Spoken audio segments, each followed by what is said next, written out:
Hello everyone. Today we're going to be talking about the atomic bombings of Hiroshima and Nagasaki during the Second World War. And let's start today by telling a story. So, at the conclusion to the Second World War, Japan, though their military forces had been soundly defeated, stubbornly refused to negotiate an end to the conflict. Their militaristic leaders had committed to total war in defense of the Japanese Empire and were prepared to mobilize Japanese civilians to combat any potential American invasion. President Harry Truman and his advisors were therefore faced with a difficult choice. Either they could commit to a long and costly invasion of Japan, which they estimated would kill more than 1 million people, or they could use their secret weapon, the world's first nuclear bombs, which the United States had recently constructed.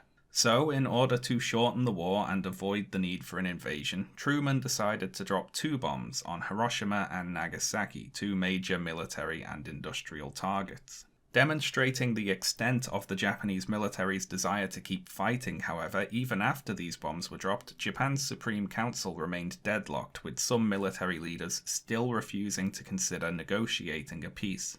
It took the unprecedented intervention of Emperor Hirohito to break the impasse in the council and finally convince the military to stand down, bringing an end to the war. So that's quite a simple story there. And presented like this, dropping the nuclear bombs was pretty unambiguously the right and moral thing to do, when compared to the worse alternative anyway. What this is a basic trolley problem. You might not like dropping the nuclear bombs, but if the only other option on the table is a long, costly invasion that is definitely going to kill and injure even more people, then the bombs become acceptable and justifiable. And this is a popular and enduring perception of the events that led to the nuclear bombs being dropped, that they were used specifically to force Japan to surrender without the need for an invasion. However, this is Fleet Admiral William D. Leahy, who was the senior-most United States military officer on active duty during World War II, and the personal chief of staff to Presidents Franklin D. Roosevelt and Harry S. Truman.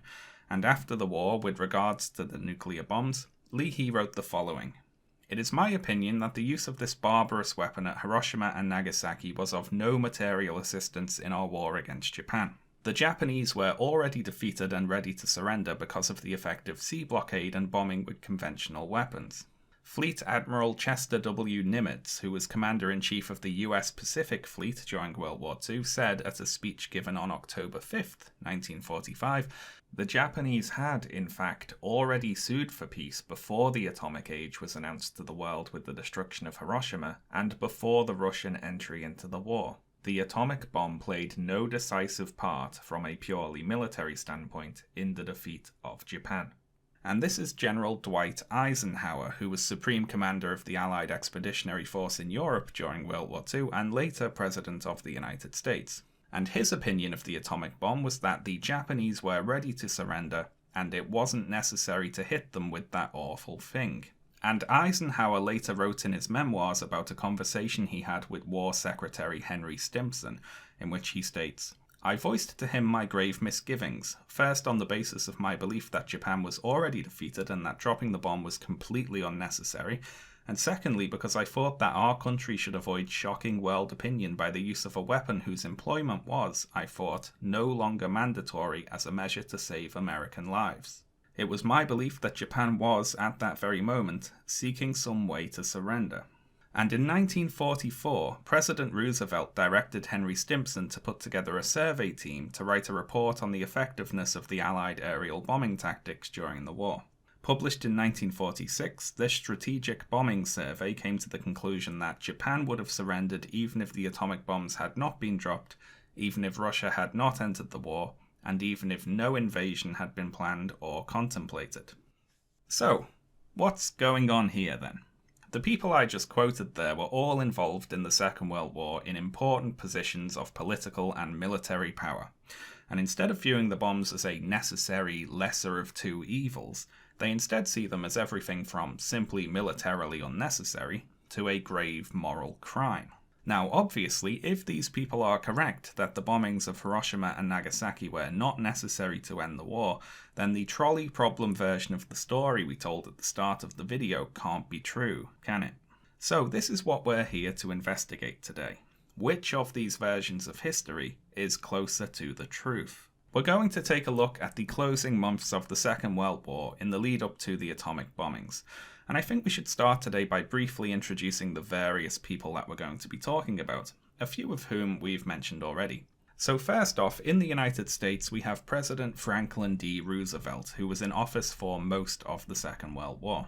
Roosevelt died on April 12, 1945, meaning that his vice president, Harry Truman, became president, and he was in office for the remainder of the war, including the period when the nuclear bombs were dropped. Working for Truman, we have Chief of Staff Admiral William D. Leahy, who was one of the people we just quoted who thought the bombs were unnecessary, Secretary of War Henry L. Stimson, who was the person to whom Eisenhower voiced his misgivings about the bomb, and Secretary of State James F. Byrnes, and spoiler warning, this man in particular makes a lot of very poor decisions. Leahy and Stimson both served in the same roles under Roosevelt, but James F. Byrnes was appointed Secretary of State by Harry Truman on July 3, 1945. The nuclear bombs themselves were constructed by the Manhattan Project, which was directed by General Leslie Groves, and the actual laboratory that designed the bombs was headed by J. Robert Oppenheimer. Over in Japan, at the top of the Japanese government, we have Emperor Hirohito, and he was advised by the Supreme Council for the Direction of the War. The Supreme Council had 6 members, and they, for the most part, fell into 2 factions, the moderates and the hardliners. So for the moderates, we have Prime Minister Kantaro Suzuki, Minister of Foreign Affairs Shigenori Togo, and Minister of the Navy Mitsumasa Yonai. And for the hardliners, we have Minister of War Korechika Anami, Chief of the Army General Staff Yoshijiro Umezu, and Chief of the Navy General Staff Soemu Toyoda. We'll get more into the differences between these groups in a little while, but generally the hardliners favoured a more hardline military strategy, and the moderates were more moderate. Also important for us here is Naotake Sato, the Japanese ambassador to the Soviet Union, who was in frequent contact with Minister of Foreign Affairs Shigenori Togo, and the messages sent between Togo and Sato are key to understanding the thinking of the Japanese leadership at the time. Outside of the US and Japan, we have British Prime Minister Winston Churchill and Premier of the Soviet Union Joseph Stalin. I don't know if you've ever heard of them. Now, of course, there were many more people than this involved in the end of the Second World War, and I'll be mentioning more people going forward. This list comprises only the most principal actors in the particular events that we're going to be talking about today. As well as people, there's going to be a lot of dates and events to remember here, so I'm going to be using a calendar going forward so that we can keep track of everything. The 2 atomic bombs were dropped on Hiroshima and Nagasaki on the 6th and 9th of August, respectively. And we've also already mentioned the inauguration of Harry Truman on the 12th of April, and his appointing of James Byrnes to Secretary of State on the 3rd of July. As we go through the events leading up to the bombings, I'll add more to this calendar and highlight which days I'm talking about in particular, and hopefully this will help us to keep organised. Before all that, though, there is one important event we need to know about prior to the Second World War, and that's the Russo-Japanese War fought between 1904 and 1905. Now, I won't dwell on this too long, but the very quick Wikipedia summary goes like this. The Russo-Japanese War was fought between the Russian and Japanese empires over rival imperial ambitions in Manchuria and Korea. So it's 2 empires fighting over land and influence in Asia, basically. Anyway, in this war, Russia suffered a series of humiliating and surprising defeats at the hands of Japan, a nation that Russia was expecting to beat relatively easily. Perhaps most notable of these defeats is the Battle of Tsushima, where virtually a whole Russian fleet was sunk by the Japanese Navy, who suffered only minor losses themselves. Russia was forced to sue for peace, which was mediated in the United States by President Theodore Roosevelt, and the resulting treaty saw Russia withdrawing their troops from Manchuria, recognizing Japan's claim to Korea, as well as ceding a bunch of territory. All this, coupled with the fact that the Japanese Empire had initiated the war with a surprise attack on the Russian-occupied Port Arthur, meant that the Russians were, to put it lightly, rather ticked off about the whole affair. The disastrous Russian performance in the war is considered one of the main instigating factors behind the 1905 Russian Revolution, but that's a story for another day. So to summarise and generalise a bit, Russia held a grudge against Japan for beating them in a war and denying them influence and territory in Asia. This is all important in the context of the Yalta Conference, which took place between the 4th and 11th of February there. This was a meeting of Stalin, Churchill, and Franklin D. Roosevelt to discuss, among other things, the post-war reorganization of Europe. Nazi Germany was on its last legs at this point. Its defeat was inevitable. Adolf Hitler shot himself on the 30th of April, and the German High Command surrendered unconditionally on May the 7th. And the Yalta Conference was held to discuss and negotiate the various things that should happen following that upcoming Nazi defeat. The main focus of the conference was Europe, but important for us here is that the Soviet Union's entry into the war against Japan was discussed. Churchill and Roosevelt wanted Stalin to declare war on Japan. Specifically, they wanted him to invade Japanese-occupied Manchuria, which would make Japan have to fight on an extra front and spread their resources thinner, and this would hopefully hasten their defeat. Now, this was a little bit awkward, as Russia and Japan had signed a non-aggression pact in 1941, and that wasn't due to expire until 1946. Despite this non-aggression pact, Stalin also wanted Russia to declare war against Japan. However, he wanted something in return. So on the 11th of February, the Allies signed a secret protocol agreeing that Russia would enter the war against Japan, quote, 2 or 3 months after Germany has surrendered and the war in Europe is terminated. And the price for Russia's doing so was that the former rights of Russia violated by the treacherous attack of Japan in 1904 shall be restored. And then they're all listed there. So basically, Stalin was asked to declare war on Japan after the war in Europe was finished, and he said, okay, but we want back all the stuff that Japan pinched off us back in 1904. Churchill and Roosevelt agreed, and so the deal was made. And this deal was kept secret for a few reasons, mainly because Russia is very big. It was going to take quite a bit of time for the Soviet Union to transfer military forces from the west to the east, and they didn't want to risk tipping Japan off to the impending invasion of Manchuria before it was ready to go ahead. President Roosevelt, for his part, thought this was a fair deal. He later stated that the Russians, quote, only want to get back that which has been taken from them. However, James Byrnes, then acting as advisor to Roosevelt at Yalta, worried that the more the United States asked of the Soviet Union, the more they would demand in return. Writing in his memoirs after the war, Byrnes makes it clear that he thinks too much was conceded to the Russians at Yalta, although he is careful to give reasons as to why he thinks the late President Roosevelt made the decisions he did. Byrnes does point out, however, that at the time the terms of the secret protocol were decided upon, he didn't know about them and thus had no influence over them because he was not Secretary of State. Mr. Stettinius was Secretary, referring to Edward Stettinius Jr., who was Roosevelt's Secretary of State at Yalta.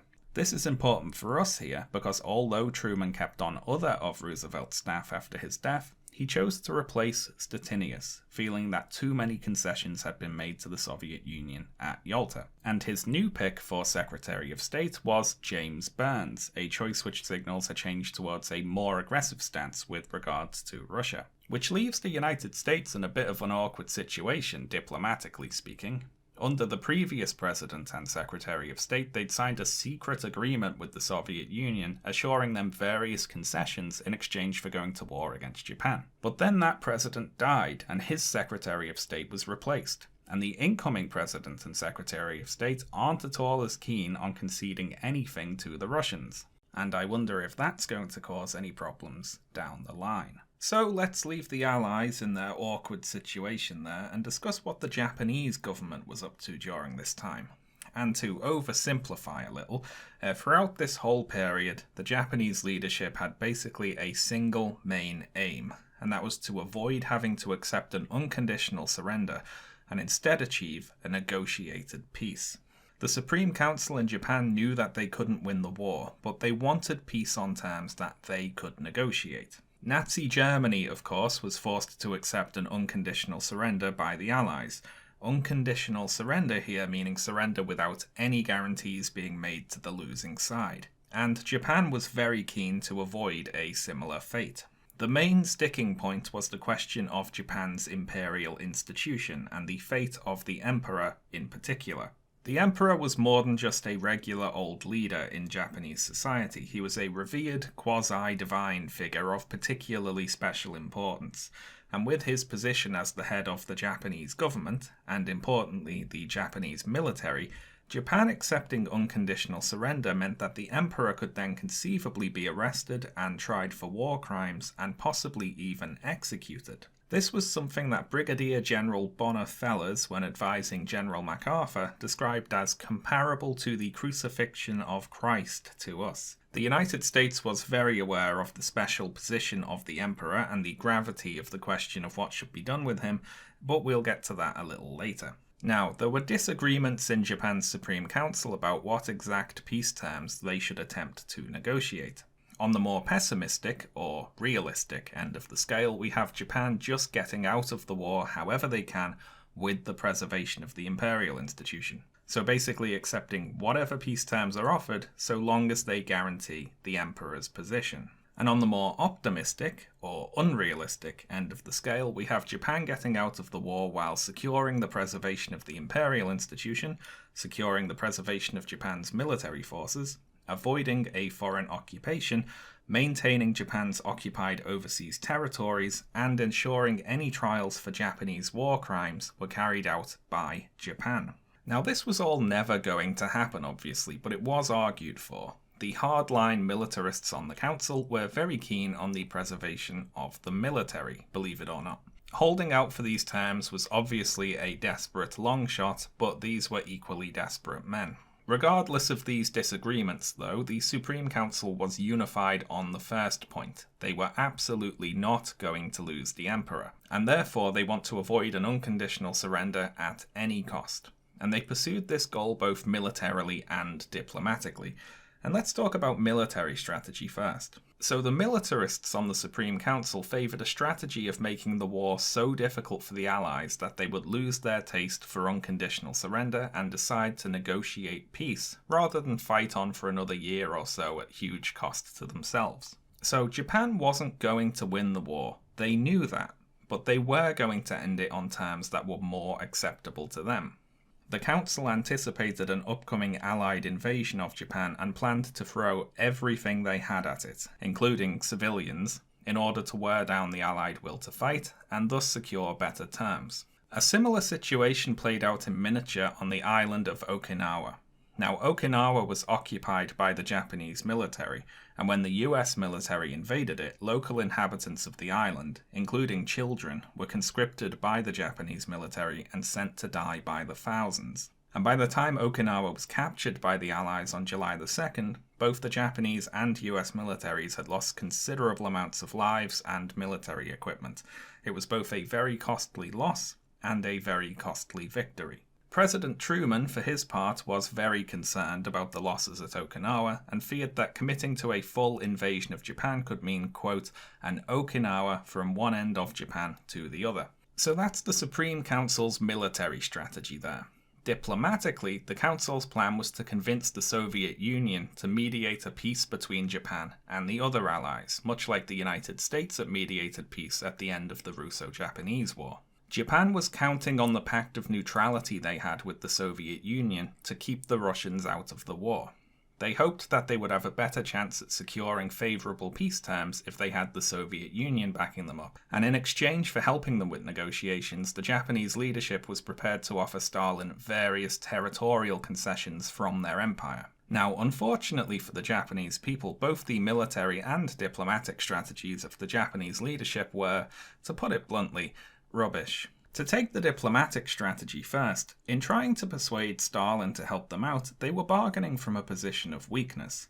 They had nothing to offer the Soviet Union that it was not in a position to just take for itself. Stalin didn't want the war to end before he'd had a chance to invade and recapture the territory that had already been promised to him at the Yalta conference. So why bargain with Japan in exchange for helping them when you could just invade them and take whatever you like? Stalin wanted to be in at the kill, as he put it, and he wasn't about to grant Japan a stay of execution. To accomplish this impossible diplomatic task, Minister of Foreign Affairs Shigenori Togo sent frequent messages to Japan's ambassador in Moscow, Naotake Sato, instructing him to somehow convince the Russians to help Japan broker peace. Now, Sato was rather a lot more realistic than his colleagues back in Tokyo. He knew the Russians, he realized that the Council's plan was almost certainly not going to work, and he didn't mind telling them. In a series of increasingly frank messages sent in response to Togo's instructions, Sato attempted to make his superiors see sense. And let's quote a few of his cables here. It seems extremely unlikely that Russia would flout the Anglo-Americans and the opinion of the entire world by supporting Japan's war effort with either moral or material means. I believe in the long run Japan has indeed no choice but to accept unconditional surrender or terms closely equivalent. I believe that Stalin feels there is absolutely no necessity for making a voluntary agreement with Japan. On this point, I see a serious discrepancy between your view and the actual state of affairs, which is a wonderfully insulting line there. Togo, however, didn't appreciate his subordinate's candour. He responded to one of Sato's complaints, quote, "In spite of your views, you must carry out your instructions. Endeavour to obtain the good offices of the Soviet Union in ending the war short of unconditional surrender." And this is the general pattern of communication that went on between the two. Togo asked Sato to do the impossible. Sato attempted to explain that it was impossible. Togo told him to shut up, shut your face, just do it anyway, please. Thank you. And it's worth noting here that the Allies had cracked the Japanese communication codes and were freely reading Japan's messages, so they were privy to all of this information, as well as Togo and Sato's back and forth comedy routine they were working on. Now, militarily, the strategy of the Supreme Council was just as ill-fated as their diplomatic efforts. Expecting the opposing side to lose their nerve and call it quits faster than you, when it's your territory being invaded and occupied, is quite a risky strategy. It's also a strategy that hinges on the enemy first doing something that you expect them to do, that being here to invade Japan at all. An Allied invasion of Japan was not guaranteed to happen. The United States was working on plans to possibly invade Japan should it be necessary, but we should not make the mistake of thinking that because an invasion was being planned for, that it was an inevitability. President Truman wrote in his diary on the 17th of June, "Shall we invade Japan proper, or shall we bomb and blockade?" And this is before the Trinity test, before Truman knows that he has nuclear bombs to work with, or the effectiveness of those nuclear bombs. Before that, he's presenting an invasion as only one possible way forward. At the start of the video, I quoted several US military leaders who thought Japan would have surrendered prior to an invasion being necessary, regardless of the use of nuclear bombs. For example, Admiral Leahy, who described Japan as already defeated and ready to surrender. But just how defeated was Japan? Let's briefly talk about the state of the Japanese military. So firstly, by the middle of 1945, the Japanese Navy was virtually non-existent. Every Japanese aircraft carrier had been either sunk or disabled, hundreds of warships had been destroyed, and after the United States captured Okinawa, Japan's few remaining battleships were either decommissioned or used as stationary anti-aircraft platforms because Japan simply lacked the fuel to keep them moving. Outside of suicide attacks by small vessels, the Japanese Navy had ceased to exist, and that's not a rhetorical flourish by me there, that's a quote from the US Summary Report of the Pacific War. In the air, Japan was faring no better. There was a shortage of bombers, fighters, trained pilots, materials to construct aircraft out of, and fuel to keep them in the air. As you'll probably be aware, by the end of the war, Japan was resorting to suicide missions carried out by poorly trained pilots, instructed to simply crash their planes into enemy ships. Due in part to the rushed training of the pilots and the increasingly poor construction of the aircraft they were flying, fewer than a fifth of these planes actually hit their targets. On the other side, the United States Air Force was conducting constant bombing raids on targets inside Japan, basically as it pleased, meeting little to no resistance in the air. General Curtis LeMay, the man in charge of America's air offensive against Japan, later claimed that he did not lose a single B-29 bomber to Japanese fighters. And to quote the strategic bombing survey I mentioned near the start of the video, United States planes crisscrossed the skies with no effective Japanese air or anti-aircraft opposition. Given its collapse both in the air and at sea, a naval blockade was able to be put in place around Japan, which firstly was absolutely devastating for the Japanese economy. Almost their entire merchant fleet was picked off and destroyed, and imports of vital resources like coal, crude oil, iron ore, and rubber stopped. As a result, many Japanese ports, such as the one at Hiroshima, simply ceased to operate. The blockade also had the effect of dramatically reducing the scattered Japanese ground forces' ability to communicate, resupply, and redeploy. Without their navy, Japan's troops were increasingly undersupplied as well as stranded wherever they happened to be. So, given the absolutely dismal state of the Japanese military situation, it is presumptuous of the Supreme Council to assume that the United States had to commit to a costly ground invasion at all. The Americans could, if they wanted to, simply maintain their naval blockade and bombing campaign, and there would be very little that the Japanese leadership could do about it. They were counting on the United States first launching an invasion, and only then losing faith in it. Of course, another possibility is that the United States could decide they didn't want to do a ground invasion before they'd started one, which is, of course, what happened, but we're getting a little ahead of ourselves there. Now, it is clear from their awful, unsalvageable military situation that Japan's leaders should have surrendered much sooner than they did, and indeed some wanted to, but so long as the hardline militarist faction in the Supreme Council insisted on continuing the war, there was little that those who desired peace could do about it. Directly, anyway. Behind the scenes, members of the Japanese leadership who realised that the war needed to be finished were working on plans to that end, but we'll get to those in due time. For now, though, the Supreme Council remained deadlocked. And the terribly sad thing about all this is that while the leadership of Japan waited uselessly for either an American ground invasion or rescue from the Soviet Union, their civilian population centres were being systematically destroyed.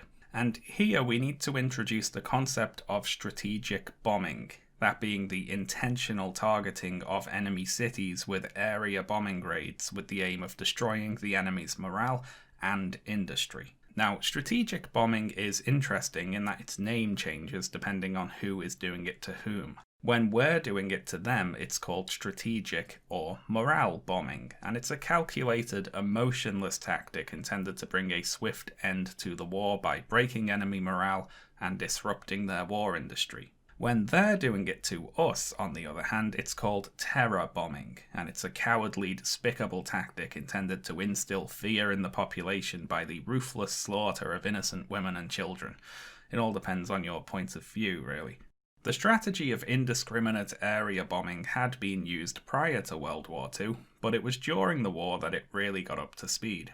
The Nazis were targeting civilians with bombs from the very start of the war, and notably one of the aims of their Blitz bombing campaign against cities in the United Kingdom was to break the morale of the British civilian population. The British Royal Air Force began the war favouring precision, tactical bombing strikes against specific targets, but they soon got with the times and adopted an area bombing strategy against German cities, one of the aims of which was to break the morale of the German civilian population.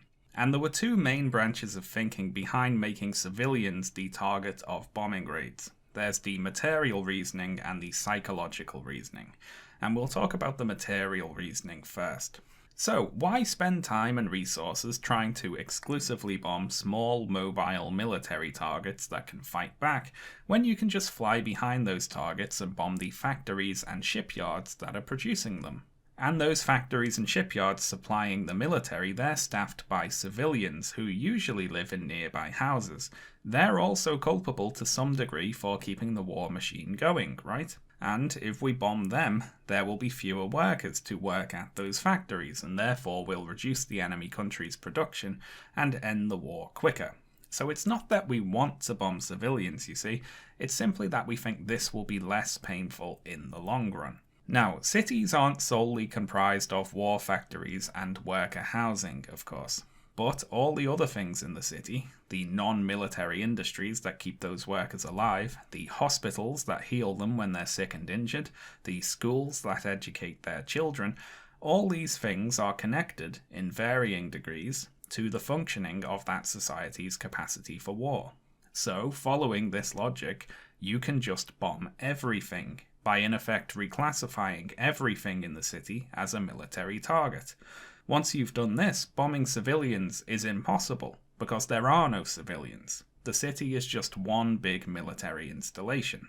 Now, it is worth noting here that the United States did not enter the war with this mindset. In 1939, President Roosevelt sent an appeal to refrain from air bombing of civilians to various countries, and that reads as follows. The ruthless bombing from the air of civilians in unfortified centres of population during the course of hostilities which have raged in various quarters of the earth during the past few years, which has resulted in the maiming and in the death of thousands of defenceless men, women and children, has sickened the hearts of every civilized man and woman, and has profoundly shocked the conscience of humanity. If resort is had to this form of inhuman barbarism during the period of the tragic conflagration with which the world is now confronted, hundreds of thousands of innocent human beings who have no responsibility for, and who are not even remotely participating in, the hostilities which have now broken out, will lose their lives. I am therefore addressing this urgent appeal to every government which may be engaged in hostilities publicly to affirm its determination that its armed forces shall in no event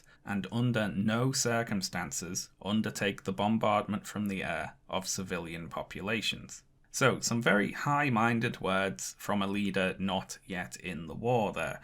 A few years later, however, the United States was in the war, and its military leaders saw things a little differently.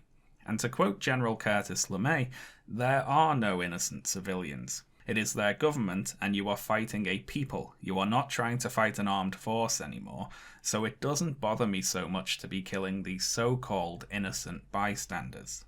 LeMay's bombing strategy proceeded exactly as if he really believed there were no innocent civilians in Japan.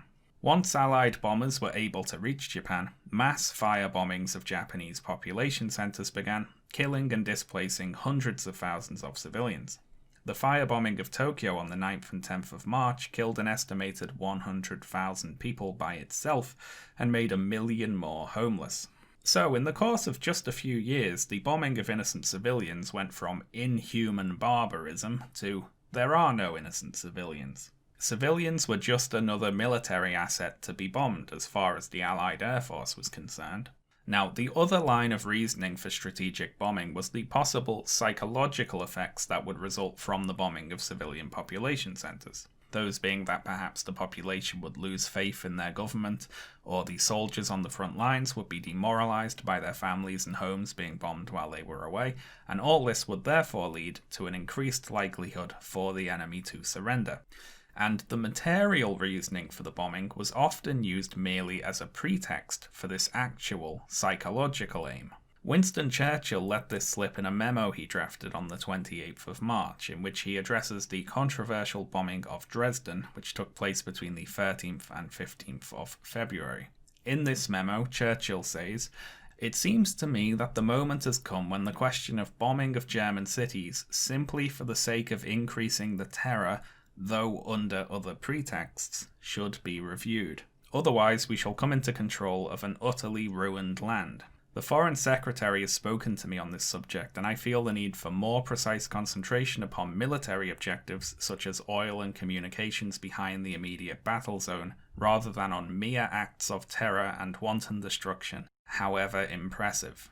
So, bombing simply for the sake of increasing the terror, though under other pretexts. So you're bombing civilians to break enemy morale, and if anyone gets squeamish about that, you say, "Oh, don't worry, I know we hit a few schools and hospitals there, but we were actually aiming at that factory a few streets over that makes boots for the army or something."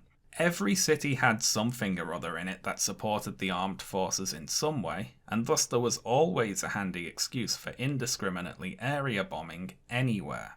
Now, this strategy is, and was at the time, very controversial, not just from a moral standpoint. I mean, that's obvious, you're blowing up innocent people, but it was also controversial in terms of its effectiveness. And first, let's talk about the effectiveness of area bombing's material goals. Firstly, even with the enormous amount of bombs which were dropped on Nazi Germany, the country's production actually increased throughout the war. And this happened for a few reasons, one of which was that Nazi Germany used millions of people as slave labour. Many German factories were staffed by prisoners. When you're a fascist regime occupying whole other countries, lives are very cheap. Also, whatever damage was done to German industry during indiscriminate area bombing raids on cities was relatively minor, because, to quote the Strategic Bombing Survey, as a rule the industrial plants were located around the perimeter of German cities, and characteristically these were relatively undamaged. Now, you could say Nazi Germany's production would have increased further without the area bombings, of course, but we're not talking about reducing production then, we're talking about slowing down the increase of production, which is less likely to be a major contributing factor to a surrender. We also have to consider here that while your air force is bombing civilian housing with the aim of breaking their morale, they're not bombing other things which it might be more useful to bomb. The Strategic Bombing Survey concludes that Allied bombing raids on, for instance, the Nazis' oil refineries and transportation network were key to hastening the end of the war. In particular, it calls the targeting of Germany's railways and waterways the decisive blow that completely disorganized the German economy. It also concludes that the importance of careful selection of targets for air attack is emphasized by the German experience. The Germans were far more concerned over attacks on one or more of their basic industries and services, their oil, chemical or steel industries or their power or transportation network, than they were over attacks on their armament industry or the city areas. So the specific targeting of key industries and transport networks was more effective than indiscriminate area bombing and the destruction of civilian housing, basically.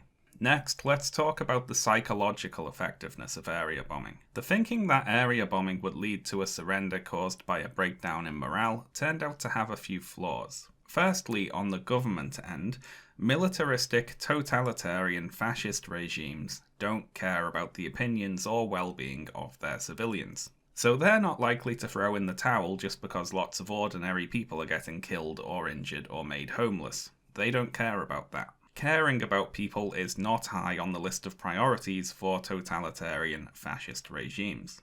On the civilian end, there's several reasons why trying to break their morale didn't lead to the end of the war. Beyond their governments not caring what they think. Firstly, as much as people might be terrorized by indiscriminate bombing raids, they were also already being terrorized by their own governments and the police force of those governments. It's one thing to have your morale shaken and decide things would be better if Hitler was gone, and it's another thing to translate that into action and go and fight the Gestapo. Someone might not like having their city bombed and their house burnt down, but that doesn't necessarily mean they're going to go out and rebel against the government and risk being executed. This is Arthur Harris, perhaps better known as Bomber Harris, who was the Commander-in-Chief of RAF Bomber Command during the height of the Second World War, and he oversaw the United Kingdom's area bombing campaign against German cities, including the bombing of Dresden. Now, as you might be able to tell from his nickname, Bomber Harris was a very enthusiastic supporter of area bombing. And he was also a very enthusiastic supporter of being honest about the point of area bombing. And let's read a quote of his from 1943. The aim of the combined bomber offensive should be unambiguously stated as the destruction of German cities, the killing of German workers, and the disruption of civilized life throughout Germany. The destruction of houses, public utilities, transport and lives, the creation of a refugee problem on an unprecedented scale, and the breakdown of morale both at home and at the battlefronts by fear of extended and intensified bombing are accepted and intended aims of our bombing policy. They are not byproducts of attempts to hit factories. So when he said this, he was clearly in favour of area bombing as a tactic and also in favour of being honest about the aim of it. The point was to disrupt civilian life, kill people, and spread fear. However, after the war, Bomber Harris changed his mind. In his 1947 book, Bomber Offensive, Harris writes that while in 1941 it had seemed like a good idea to use area bombing to break the enemy's morale, in the long run it proved to be wholly unsound. And I quote, When we had destroyed almost all the larger industrial cities in Germany, the civil population remained apathetic, while the Gestapo saw to it that they were docile and, insofar as there was work left for them to do, industrious. Morale bombing was comparatively ineffective against so well organised a police state as Germany. The German leaders themselves admitted after the war that morale was bad after our attacks on their towns, but they distinguished between the morale and the conduct of the workers. Conduct, they say, was unaffected.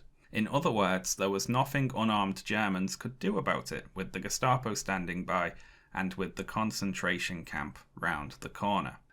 So that's the failure of morale bombing from someone who was previously both very in favour of it and directly responsible for it there. And the Strategic Bombing Survey also covers the same topic, saying, if they, that's the German civilians, had been at liberty to vote themselves out of the war, they would have done so well before the final surrender. In a determined police state, however, there is a wide difference between dissatisfaction and expressed opposition. About the nicest thing you can say about this morale bombing idea is that some people apparently thought it might work, but it didn't. And it just so happens that in the course of it not working, it pointlessly killed, injured and displaced a very large number of innocent civilians. Attempts to break the morale of the German citizenry with terror bombing tactics led to apathy, not revolutionary action. And not to get too armchair general on you all here, but I don't mind concluding that every single bomb that was dropped on a German house would have been better put to use if it was dropped instead on a German railway line or something else of actual military significance. However, I would like to make clear here that by no means am I saying we should absolve the entire German citizenry of all fault in the Second World War. Many civilians were, of course, committed supporters of the Nazi Party and often participants in its various crimes. When I say innocent civilians, I absolutely do not mean those people. However, many German citizens were innocent. Many were persecuted by the Nazis themselves, or many were children, for instance, and sadly, indiscriminate area bombing does not discern between these groups of people. Now, all this is important for us today because the manner in which the atomic bombs were targeted and used was merely an extension of this morale bombing philosophy. So let's talk a little about that. In the months before the atomic bomb was used, a group of scientists and military personnel dubbed the Target Committee was established by director of the Manhattan Project, General Leslie Groves, and this group met several times to discuss how the bombs should be used. And the minutes of the meetings of the Target Committee give us an insight into the thinking behind the target selection for the bombs.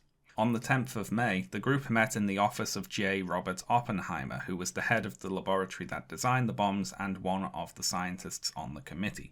And they discussed various points relating to how the bombs should be used. One key point for us here is the section Psychological Factors in Target Selection, and that reads as follows. It was agreed that psychological factors in the target selection were of great importance. Two aspects of this are 1. Obtaining the greatest psychological effect against Japan, and 2.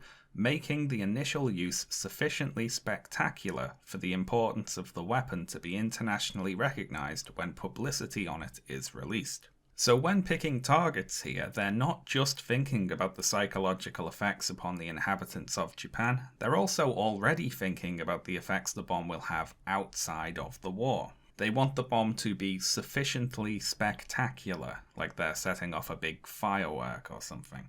Furthermore, still under the psychological factors heading, regarding Hiroshima, it was put forward that Hiroshima has the advantage of being such a size and with possible focusing from nearby mountains that a large fraction of the city may be destroyed.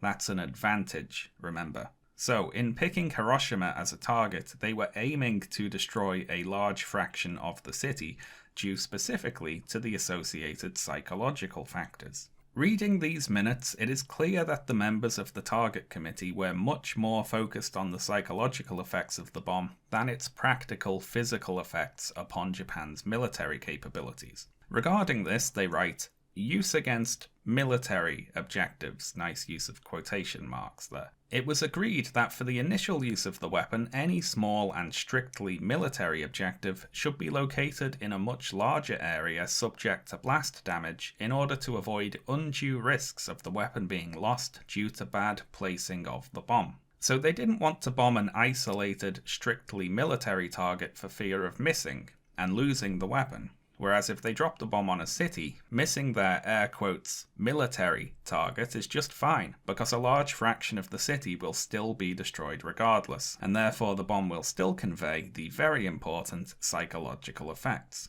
Now, I don't know any way of reading this other than it's okay if we don't actually hit a military objective, so long as we still hit a city.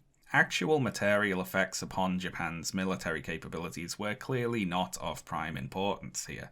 It is very telling that the top of their target list was Kyoto, the former capital of Japan, which was of relatively little military significance, but enormous psychological importance. They also include the ludicrous reasoning that since Kyoto is an intellectual centre for Japan, the people there are more apt to appreciate the significance of such a weapon, as if the inhabitants of the other cities of Japan would be simply too unintelligent to understand the significance of their city being exploded.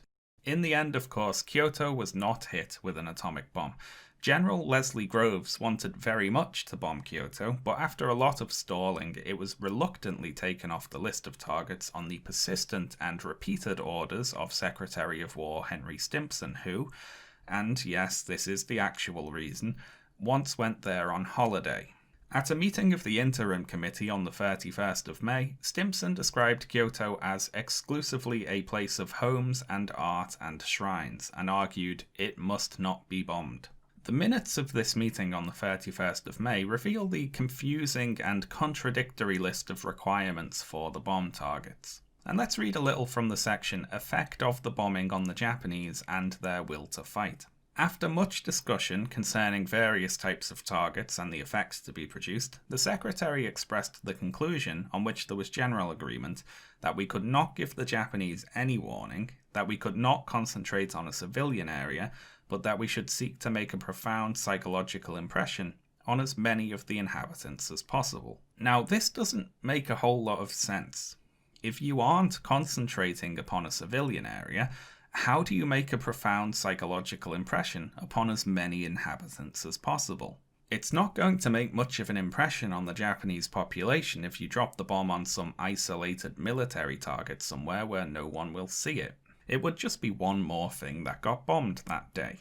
This was brought up in the meeting when someone, quote, pointed out that one atomic bomb dropped on an arsenal would not be much different from the effect caused by any air core strike of present dimensions. However, Dr. Oppenheimer stated that the visual effect of an atomic bombing would be tremendous. It would be accompanied by a brilliant luminescence which would rise to a height of 10 to 20,000 feet. So that's the key thing here that's supposed to differentiate the nuclear bombs from the conventional bombing raids. It's not the material effect upon Japanese military capabilities, it's how impressive they look. Now, of course, if you want to create a profound psychological effect with your big, impressive-looking bomb, you need to drop it somewhere where people can see it. So how do you drop the bomb on a strictly military target, while ensuring there are lots of Japanese inhabitants around to see how tremendous it is? The members of the meeting wriggled their way out of this conundrum with the following euphemism.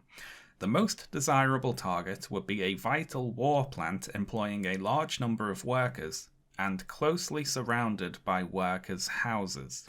So we're not bombing a civilian area, to be clear. We are not aiming at houses. We're aiming at a factory closely surrounded by houses.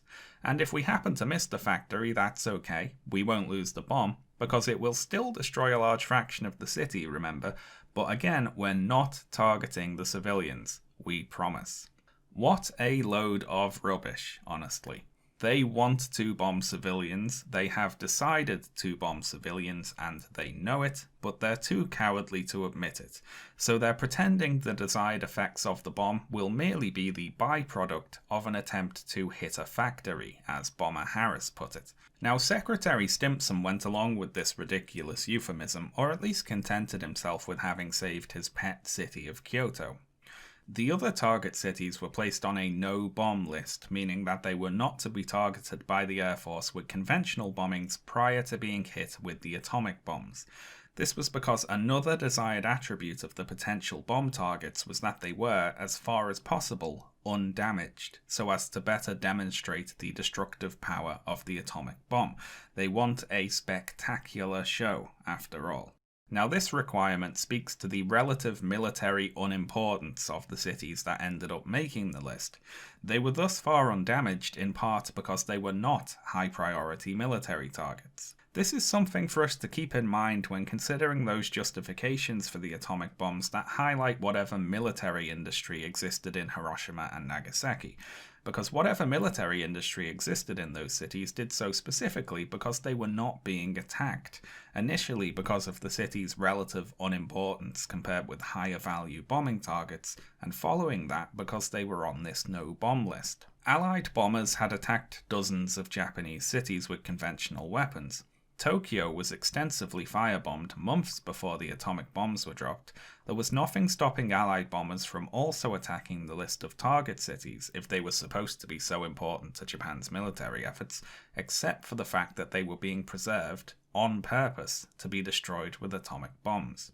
Now, of course, before the bomb was used in the field, it was first tested, and the timing of the first nuclear test detonation, codenamed the Trinity Test, caused a problem for President Truman, as the upcoming Potsdam conference in Germany meant that he personally would be out of the country. Truman actually wanted to delay the Potsdam conference until a little while after the Trinity Test, so that he would know, going into diplomatic negotiations there, whether or not he had the nuclear bombs to play with. But he had to settle for getting the news while he was at the conference. Now, before we get into talking about the Potsdam conference, I'd just like to recap what our principal actors are up to here.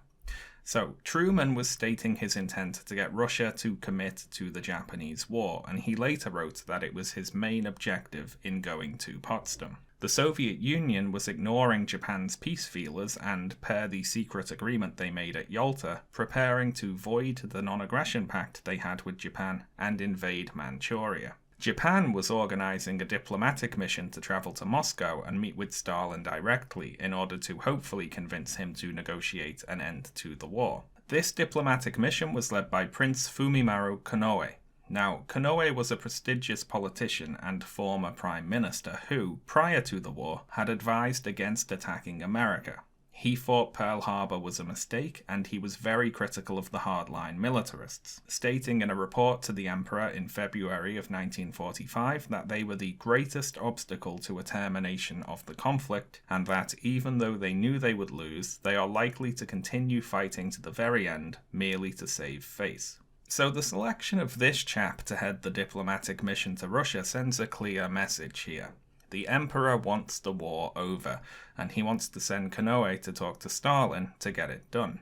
To prepare for the arrival of this mission, Togo messaged Sato to set up a meeting between Konoe and Stalin, and sent ahead the text of a message from the Emperor himself that Konoe was to bring with him. And this message reads as follows. His Majesty the Emperor, mindful of the fact that the present war daily brings greater evil and sacrifice upon the peoples of all the belligerent powers, desires from his heart that it may be quickly terminated.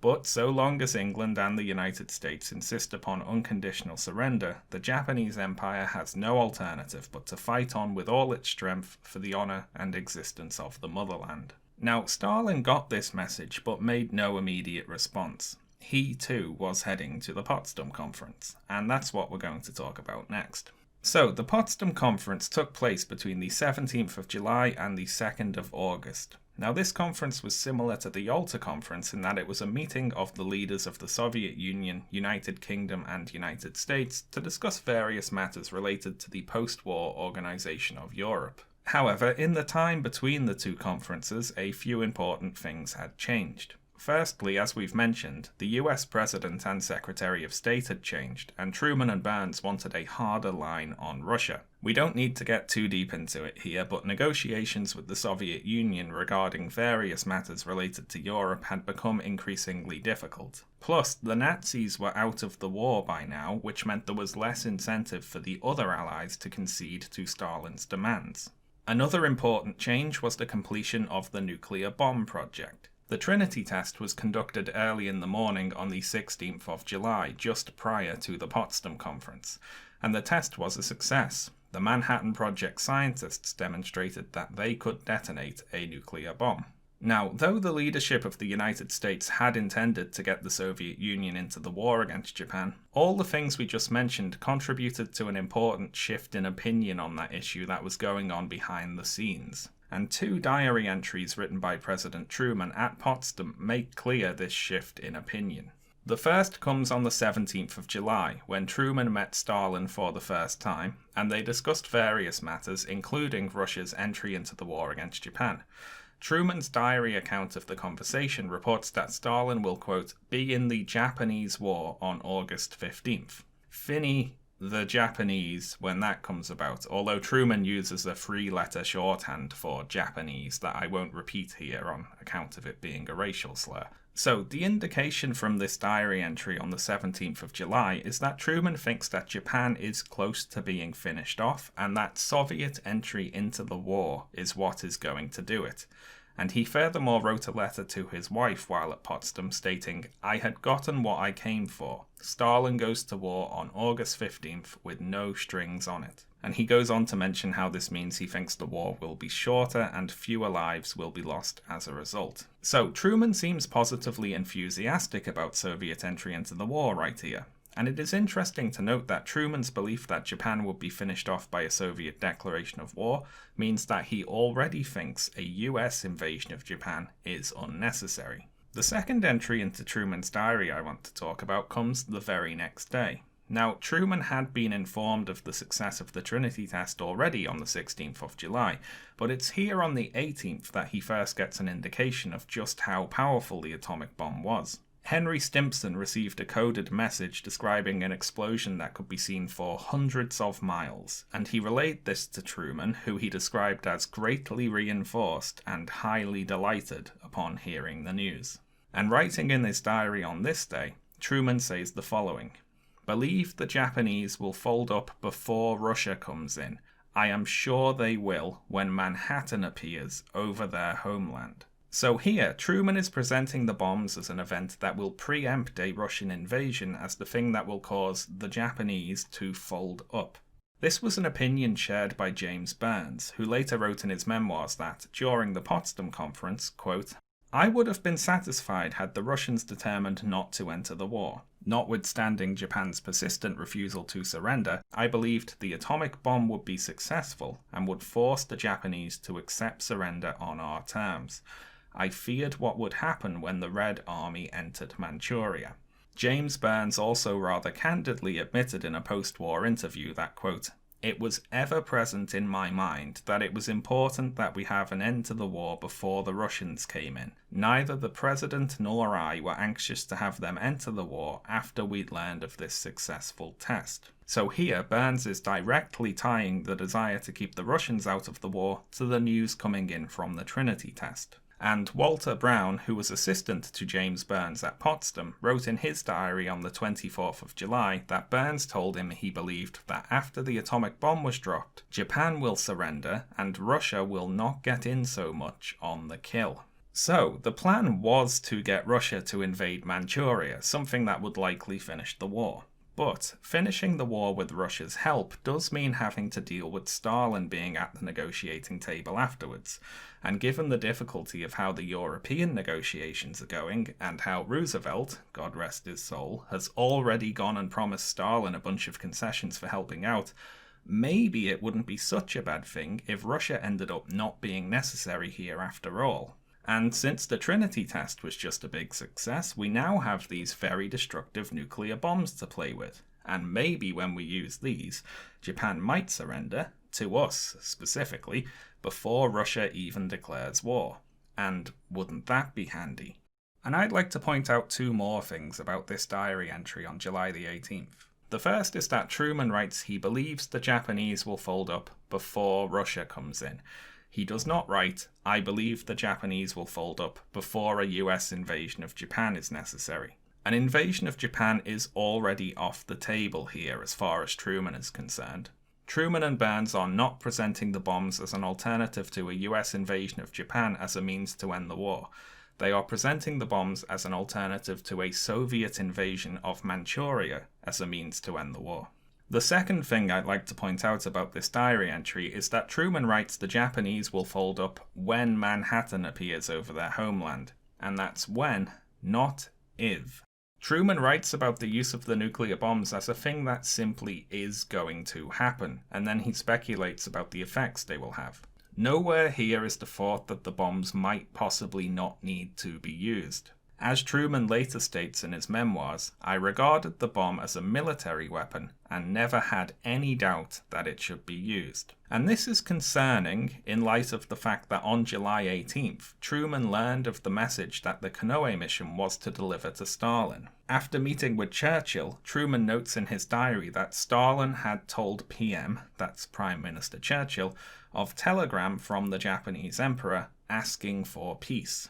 Stalin also read his answer to me. It was satisfactory.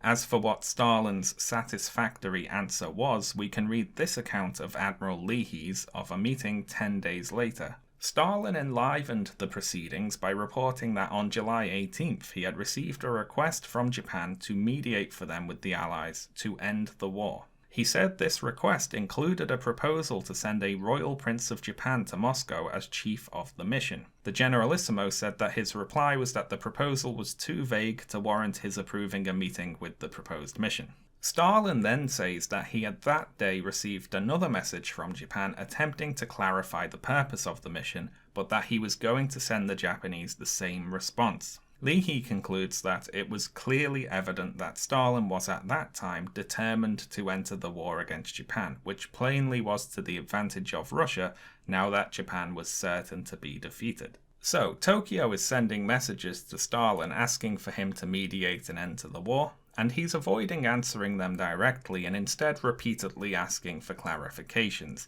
and he's clearly just buying time while he prepares for an invasion. More like Joseph stalling. Anyway, to get back on track, President Truman knows at Potsdam that the Japanese leadership are, in his words, asking for peace. So, given that, why, we might wonder, was there no doubt in Truman's mind about the need to set off nuclear bombs in the middle of civilian population centers? Now, we could simply say that Truman had resolved to drop the atomic bomb on civilians in order to force a Japanese surrender on favourable terms before the Soviet Union invaded Manchuria. However, this interpretation of events seemingly conflicts with another diary entry that Truman wrote on the 25th of July, when, talking about the upcoming bombings, he says, "This weapon is to be used against Japan between now and August 10th. I have told the Secretary of War, Mr. Stimson, to use it so that military objectives and soldiers and sailors are the target, and not women and children. He and I are in accord. The target will be a purely military one." So, what's going on here? Truman states in this diary entry that the bomb is going to be used against a purely military target. Now, by no stretch of the imagination can the middle of a civilian population centre be considered a purely military target. It is, in fact, the exact place you would drop the bomb if you were trying to target women and children. If the middle of a city counts as a purely military target, then there is nowhere the bomb could be dropped that would not count as a purely military target, making the question of whether to drop it on a purely military target or not completely pointless. And he's talking to Henry Stimson, who, of course, knows the bomb is going to be dropped on a city, but has apparently tricked himself into believing the lazy euphemism about a war plant surrounded by workers' houses being a purely military target. Truman and Stimson are acting like the bomb is going to be dropped on a military base or an airfield or something, and then patting themselves on the back for not dropping it on civilians. For whatever reason, Truman is thinking about the bomb as though it is only going to affect enemy soldiers. He seems to understand that it would be wrong to drop the bomb on civilians, but not that that is exactly what is about to happen. As for why this is, there are 3 possible explanations that I can imagine. The first is that Truman genuinely thinks the bomb is not going to be dropped on civilians and that the target list only includes military bases or something. In this version of events, Truman is told by Stimson that the bomb is going to be dropped on a purely military target, believes him, and is later surprised by the fact the bombs have actually been dropped on civilians, and so he orders that no more nuclear bombs should be dropped without his express permission, which is something he did do after the second bomb was dropped, by the way. Then I guess he realizes that he's massively screwed up, but decides to just run with it and pretend that was the plan all along, because that's easier at that point than admitting the enormous incompetence and being like, sorry, I didn't actually mean to blow up 2 cities, that's my bad. The second explanation is that Truman is simply deluding himself. He knows exactly what the target is, but he's convincing himself it's something else. If he really thought about it, he'd know that the bomb was not going to land on a purely military target, so he's not thinking about it, and he's deceiving himself. The third explanation I can imagine is that Truman is just consciously lying. He knows the bomb is not going to be dropped on a purely military target, but he's falsely claiming that that is what he believes at this point in time. And I suppose this could have been done with an eye on his place in the history books, or to protect himself if there was any significant repercussions after the bombs. Then he could have pointed to this and claimed, hey, I ordered them to be dropped on military targets, you can't pin this on me. All these options are just speculation on my part, however. If I was forced to guess, I'd say he was probably deceiving himself, but I do not know the actual reason why Truman wrote that the bombs were only going to be used on military targets. I only know that for whatever reason, when he wrote that, he was wrong. Now, leaving the nuclear bombs to the side for a moment, I wouldn't blame someone for asking at this point. If Truman and Byrnes are apparently so anxious to get the war over with before the Russians get involved, and they knew at Potsdam that the Emperor was asking for peace, why was peace not able to be negotiated sooner than it was? Why, when they heard the Emperor wanted peace, did they not simply send him a message saying, great, okay, let's negotiate peace? And the answer to that is the deadlock over unconditional surrender. As we know, Japan was committed to avoiding an unconditional surrender. But Truman was likewise committed to securing one. He didn't want to accept what the Japanese were offering, which was a negotiated peace. He wanted a full unconditional surrender. Now, various individuals within the Allied governments and armed forces understood that insisting on absolute unconditional surrender was, particularly with regards to the question of the Emperor, going to cause problems and possibly prolong the war. While at the Yalta conference, Winston Churchill suggested that mitigating the terms of surrender, quote, would be worthwhile if it led to the saving of a year or a year and a half of war in which so much blood and treasure would be poured out. But President Roosevelt was unreceptive to Churchill's suggestion. Not to be deterred, however, Churchill tried again when talking to Truman at Potsdam, and he later gave an account of the conversation. I dwelt upon the tremendous cost in American life and to a smaller extent in British life which would be involved in forcing unconditional surrender upon the Japanese. It was for him to consider whether this might not be expressed in some other way, so that we got all the essentials for future peace and security, and yet left the Japanese some show of saving their military honour and some assurance of their national existence. However, Churchill found this president as unreceptive as the last. Truman, quote, countered by saying that he did not think the Japanese had any military honour after Pearl Harbor, but Churchill responded that, at any rate, they had something for which they were ready to face certain death in very large numbers, and this might not be so important to us as to them. Others attempted to influence Truman on the unconditional surrender issue at various times, sometimes seemingly having more luck than Churchill there. Under-Secretary of State Joseph Grew, who understood the importance of the Emperor having been US ambassador to Japan for a decade, advised Truman on the 28th of May that the greatest obstacle to unconditional surrender by the Japanese is their belief that this would entail the destruction or permanent removal of the Emperor and the institution of the throne. And Grew goes on to say that without an assurance that the imperial institution would not be destroyed, a Japanese surrender would be highly unlikely. And he further notes that the president said that he was interested in what I said because his own thoughts had been following the same line. Another of Truman's advisors who took a similar line was Secretary of War Henry Stimson, who spoke to Truman on the 2nd of July on the issue of drafting surrender terms for Japan, stating that, "I personally think that if we should add that we do not exclude a constitutional monarchy under her present dynasty, it would substantially add to the chances of acceptance." And Stimson later wrote in his diary that Truman was, quote, "apparently acquiescent with my attitude towards the treatment of Japan." Now, I think there's two possibilities here. The first is that President Harry S. Truman was one of those intensely annoying people who simply agree with whatever the last person they spoke to said to them, showing absolutely no respect for future historians attempting to figure out what they actually thought about anything. The second is that Truman was actually sympathetic to what his advisors were advising him with regards to softening unconditional surrender, but there was some other influence preventing him from acting on that advice. And we perhaps see a hint of this at a meeting on the 18th of June, when this time Admiral Leahy tried his luck at pushing for a softening of unconditional surrender, stating that our insistence on unconditional surrender would result only in making the Japanese desperate and thereby increase our casualty lists. And Truman responded that he did not feel that he could take any action at this time to change public opinion on the matter. So, the opinion of the public is being factored into the decision-making process regarding Japanese surrender terms. And I think it's fair to say that the United States public were not the biggest fans of Emperor Hirohito.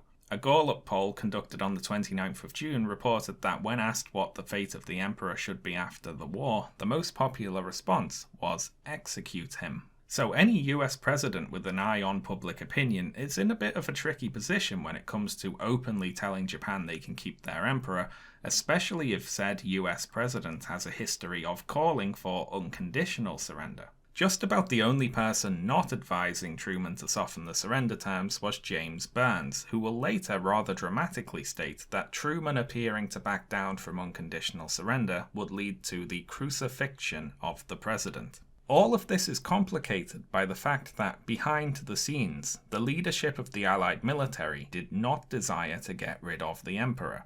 In fact, there was actually a pressing military reason to retain the emperor, and to quote a meeting of the combined chiefs of staff that took place on the 16th of July, when discussing unconditional surrender, it was suggested that, if, for instance, an interpretation could be found and communicated to the Japanese which did not involve the dissolution of the imperial institution, the emperor would be in a position to order the ceasefire in outlying areas, whereas if the dynasty were destroyed, the outlying garrisons might continue to fight for many months or years. So the proposal here is to leave the emperor in place and use his influence to convince the scattered Japanese troops to stand down, whereas if they simply kill or imprison the emperor, that might prompt the troops to fight on. So Truman's being pulled in different directions here.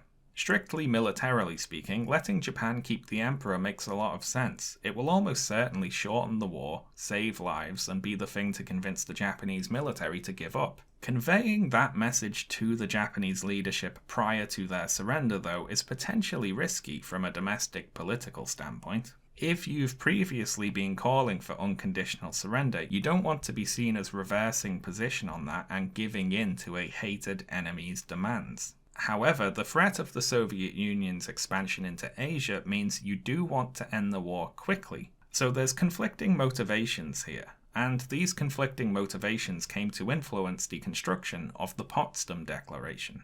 Now, this was a statement issued by the Allies on the 26th of July that called for the unconditional surrender of Japan, saying, "We call upon the government of Japan to proclaim now the unconditional surrender of all Japanese armed forces and to provide proper and adequate assurances of their good faith in such action. The alternative for Japan is prompt and utter destruction." And it laid out various terms, such as the occupation of Japanese territory by the Allies, the disarming of the Japanese military, and so on. Notably, however, the Potsdam Declaration did not contain any mention of the emperor, which you might think is rather odd, given that the Allies clearly know how important the question of the imperial institution was to the Japanese leadership. However, it did state that the authority and influence of those who have deceived and misled the people of Japan into embarking on world conquest must be eliminated for all time. And this is rather vague with respect to exactly who it means. Does the Emperor count as one of those who have misled the people of Japan? When the Japanese leadership received the Potsdam Declaration, the hardliners on the Supreme Council interpreted this in a very unfavourable way and took it to be an indirect threat to the Emperor's life. Another confusing point for the Japanese leadership was that when the Potsdam Declaration was issued, it was signed by the United States, Britain, China, and, interestingly, not the Soviet Union. To the Supreme Council, this inspired a question, as well as a fair bit of false hope. If the Soviet Union didn't sign this declaration, does that mean that they possibly disagree with the declaration? What is Russia's position here? Since they didn't sign the document calling for our unconditional surrender, does that mean they might be open to negotiating better terms for us after all? After receiving the Potsdam Declaration, Togo met with the Emperor to discuss it. The Emperor thought that the terms of the declaration were, quote, acceptable in principle, but he agreed to postpone a response until after they had heard back from the Soviet Union. So Togo sent a message to Ambassador Sato on the 28th of July with instructions to attempt to sound out the Russian attitude towards the joint declaration. Ambassador Sato, for his part, had had just about enough of this nonsense. He had been repeatedly saying that the Russia plan was not going to work, and yet here's another message from Tokyo postponing surrender in order to ask what the situation is with the Russians. Sato's messages in response were openly insubordinate and strayed into brazenly telling Tokyo what to do. Sato said, and I'm paraphrasing here, "Look, if Stalin disagreed with the terms of the Potsdam Declaration, he would have negotiated better terms at the time. And if he wasn't able to negotiate better terms at the time, he's not going to be able to do that now, is he? The Soviet Union is not going to help you. In fact, if you don't immediately surrender, they are probably going to declare war on you." The Supreme Council, on receiving these messages, finally saw sense and decided to end the war. No, I'm joking. Sato was ignored, obviously.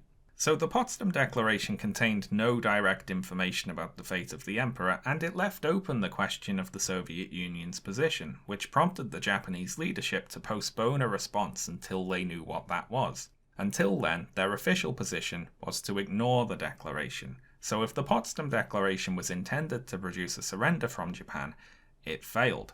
However, when the Potsdam Declaration was first drafted by the Office of Secretary of War Henry Stimson, it included the following point. The occupying forces of the Allies shall be withdrawn from Japan as soon as our objectives are accomplished and there has been established beyond doubt a peacefully inclined, responsible government of a character representative of the Japanese people. This may include a constitutional monarchy under the present dynasty. So that is a concrete offer to retain the imperial institution right there. And earlier drafts of the Potsdam Declaration also included among the signatories the Generalissimo of the Soviet Union. So, what happened here then?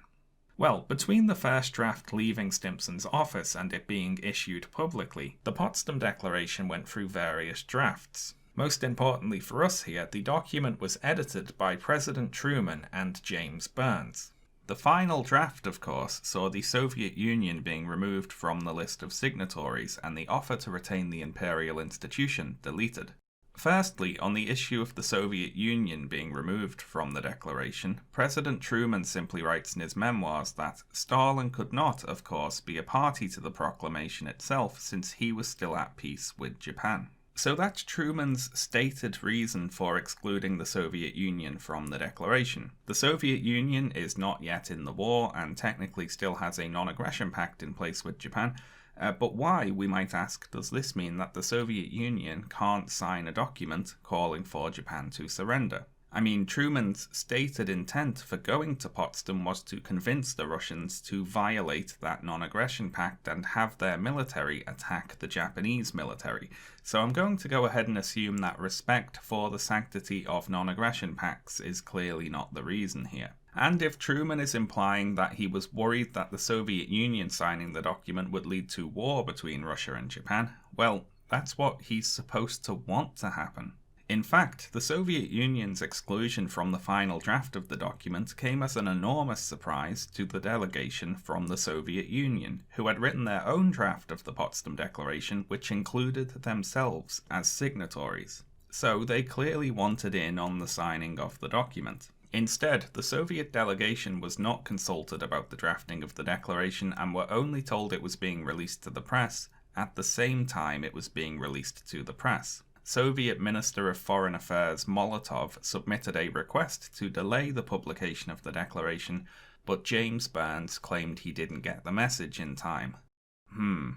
As for why the Soviet Union wanted to be included among the list of signatories, Stalin and Molotov wanted a pretext to abandon their non-aggression pact with Japan and invade Manchuria, and the Potsdam Declaration's ultimatum to Japan would have provided that pretext. So, after being edited out of the declaration, they tried a more direct approach. In a meeting on the 29th of July, Molotov submitted a request from Stalin for the United States, England, and the other allies, quote, to address a formal request to the Soviet government for its entry into the war. Now, this put Truman and Byrnes in a very awkward position, because, of course, they're supposed to want the Soviet government to enter the war, but they clearly don't anymore. As Byrnes later wrote in his memoirs, we had, of course, begun to hope a Japanese surrender might be imminent, and we did not want to urge the Russians to enter the war. Truman and Byrnes figure they just have to wait a week or so for the first nuclear bomb to be dropped, and then Japan will surrender before the Soviet Union has a chance to declare war and invade. So being asked directly for an invitation to the war put Truman on the spot, and he sidestepped the issue. The Soviets would get no invitation from him. However, an interesting note here is that when the Soviet Union does actually declare war on Japan, they say they have acceded to the Allied request to join the war, so they didn't get an invitation, but they just acted like they did anyway. Now, of course, excluding the Soviets from the Potsdam Declaration and dodging their request for an invitation to join the war confirmed to Stalin that Truman was planning to finish the war without him. So while at Potsdam, Stalin ordered his generals to speed up their invasion plans. He wasn't going to be left out of the kill. So I think it's fairly clear why the Soviet Union was excluded from the Potsdam Declaration. Byrnes and Truman are planning to finish the war without Stalin, and that includes not having Stalin's signature on the surrender papers. So when Japan surrenders, it will not be, in any way, a surrender to the Soviet Union, is the plan. The second important edit to the Potsdam Declaration was the removal of the offer to retain the imperial institution, and the reasoning for this change is found in the diary of Henry Stimson, who writes that, when the Potsdam conditions were drawn and left my office where they originated, they contained a provision which permitted the continuance of the dynasty with certain conditions. The President and Byrnes struck that out. They were not obdurate on it, but they thought they could arrange it in the necessary secret negotiations which would take place after any armistice. So, Truman and Byrnes think the position of the Emperor is a matter to be negotiated after Japan has already surrendered. And they're both convinced that the nuclear bomb is definitely about to force an unconditional surrender from Japan. Remember that Truman is, quote, sure that Japan will surrender when Manhattan appears over their homeland. So, given that, why should they make any concessions beforehand and risk an unnecessary backlash? Truman and Byrnes plan to use the bomb to make Japan surrender unconditionally before Russia joins the war, and anything else, like the position of the Emperor, can simply be sorted out afterwards. So here's the situation we're in at the end of the Potsdam Conference. The Japanese leadership is still refusing to accept an unconditional surrender, but Truman is refusing to accept anything less, even though on the principal point, the fate of the Emperor, both sides are in agreement. They don't want to get rid of the Emperor. But since neither side wanted to blink first, the deadlock remained. Japan waited for rescue from the Soviet Union that would never come, and the United States moved forward with the atomic bombings. The first atomic bomb was dropped in the center of Hiroshima on August 6th at about 8:15 in the morning. It exploded directly above a hospital, immediately killing everyone inside. Within the immediate blast radius were the Honkawa and Fukuromachi elementary schools, which were completely destroyed, instantly incinerating hundreds of school children. This is the purely military target right here. Now, my video is about the reasons why these bombs were dropped, not the actual explosions themselves. There are many sources for first-hand accounts of the terrifying effects of the atomic bomb, and you can look those up yourself if you're in a particularly good mood today and would like to ruin it. I'll just say here that tens of thousands of civilians, including thousands of school children, were killed, permanently injured and disfigured in a number of cruel and horrible ways. Many of those not killed by the initial blast also suffered the effects of radiation poisoning, which killed and made seriously sick many more people. Altogether, between the two atomic bombs, it's estimated that between 129,000 and 226,000 people were killed, and the vast majority of these were innocent civilians. This is particularly true in the case of Nagasaki, where it is estimated that of the tens of thousands of people who were killed, only 150 of them were soldiers. When the leadership of Japan got news of the Hiroshima bomb, they discussed what to do. Foreign Minister Togo saw in the bomb a chance to end the war, and he argued at a meeting on the 7th of August that Japan should now accept the terms of the Potsdam Declaration. He was ignored. The militarists on the council were too far gone at this point to be shaken by the destruction of just one more city. War Minister Anami, after hearing the news, said, "I am convinced that the Americans had only one bomb, after all." Even after the destruction of Hiroshima, Anami and the other militarists remained committed to pursuing a negotiated peace. Togo met with the emperor the next day, on August 8th, and they both agreed that the war was lost and they should surrender. But even these two, who have both wanted peace for a long time now, are still thinking at this point about the possibility of negotiating a peace.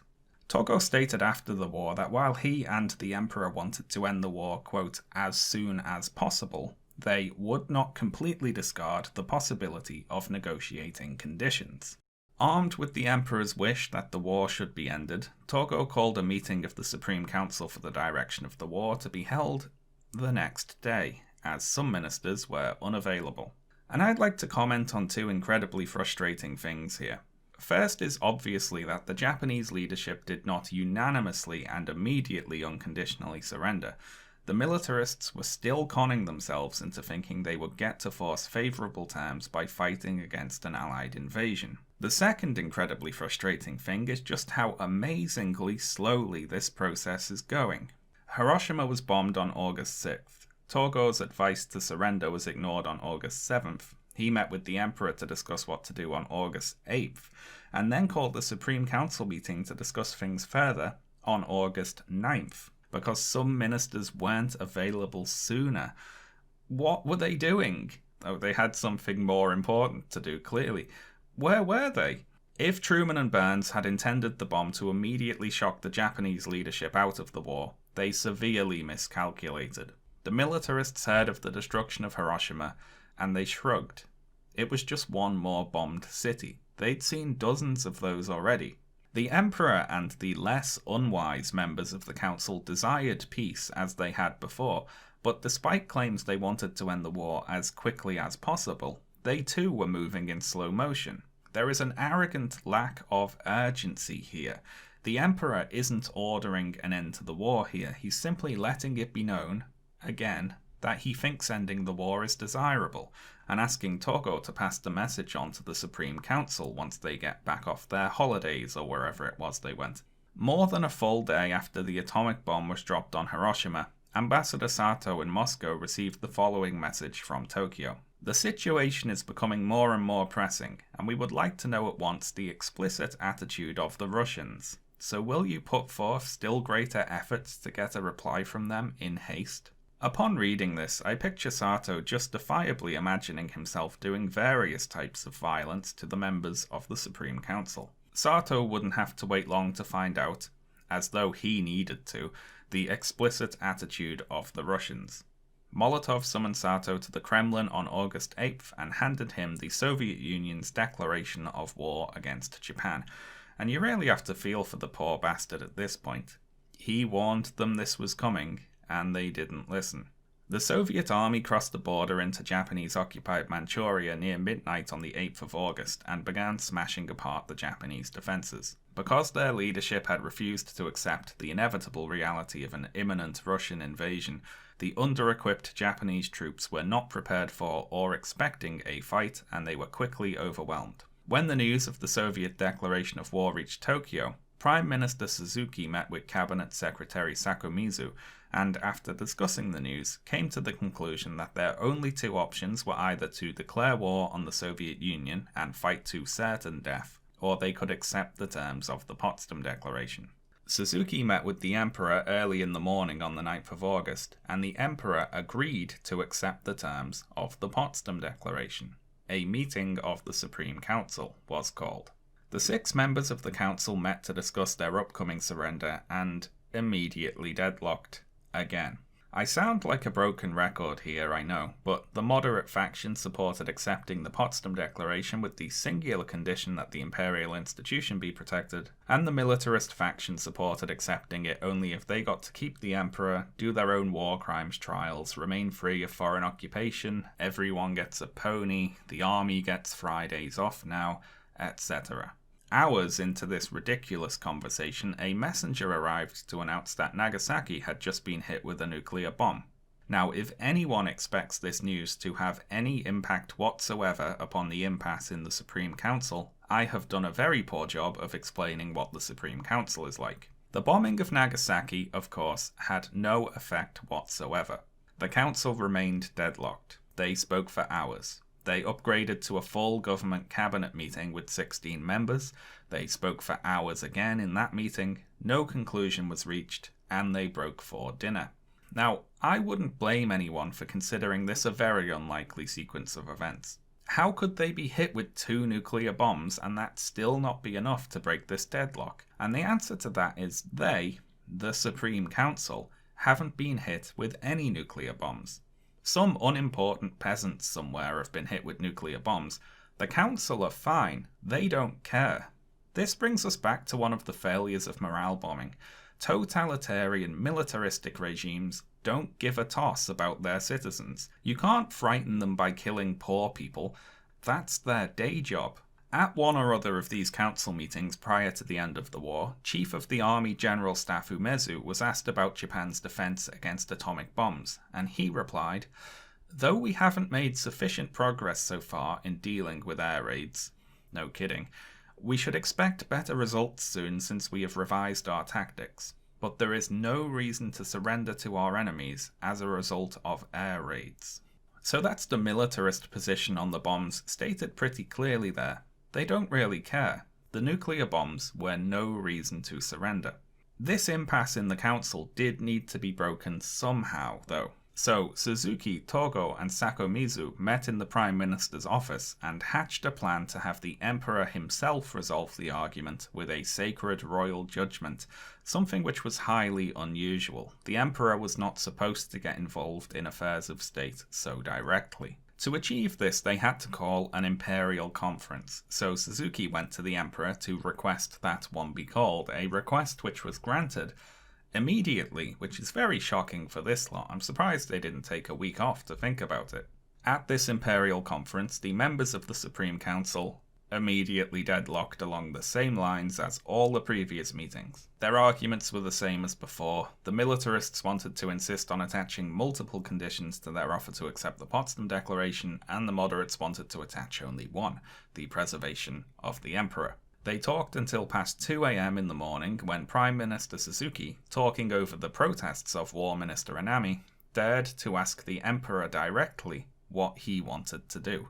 The Emperor said he agreed with the moderates, and this intervention did the trick. Japan would offer to accept the terms of the Potsdam Declaration, quote, "with the understanding that said declaration does not comprise any demand which prejudices the prerogatives of His Majesty as a sovereign ruler."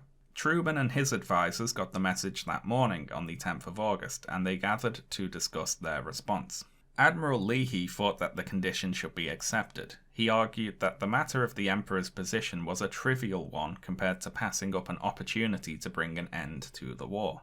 Secretary Stimson likewise thought the condition should be accepted, and he also notes in his diary, In my opinion, with a slightly sarcastic tone, it is curious that this was the very single point that I feared would make trouble. And then he talks about his earlier draft of the Potsdam Declaration, which included an offer to retain the imperial institution, the very thing that was now delaying the end of the war. If Stimson managed not to say, "I told you so," then he's a more disciplined man than I.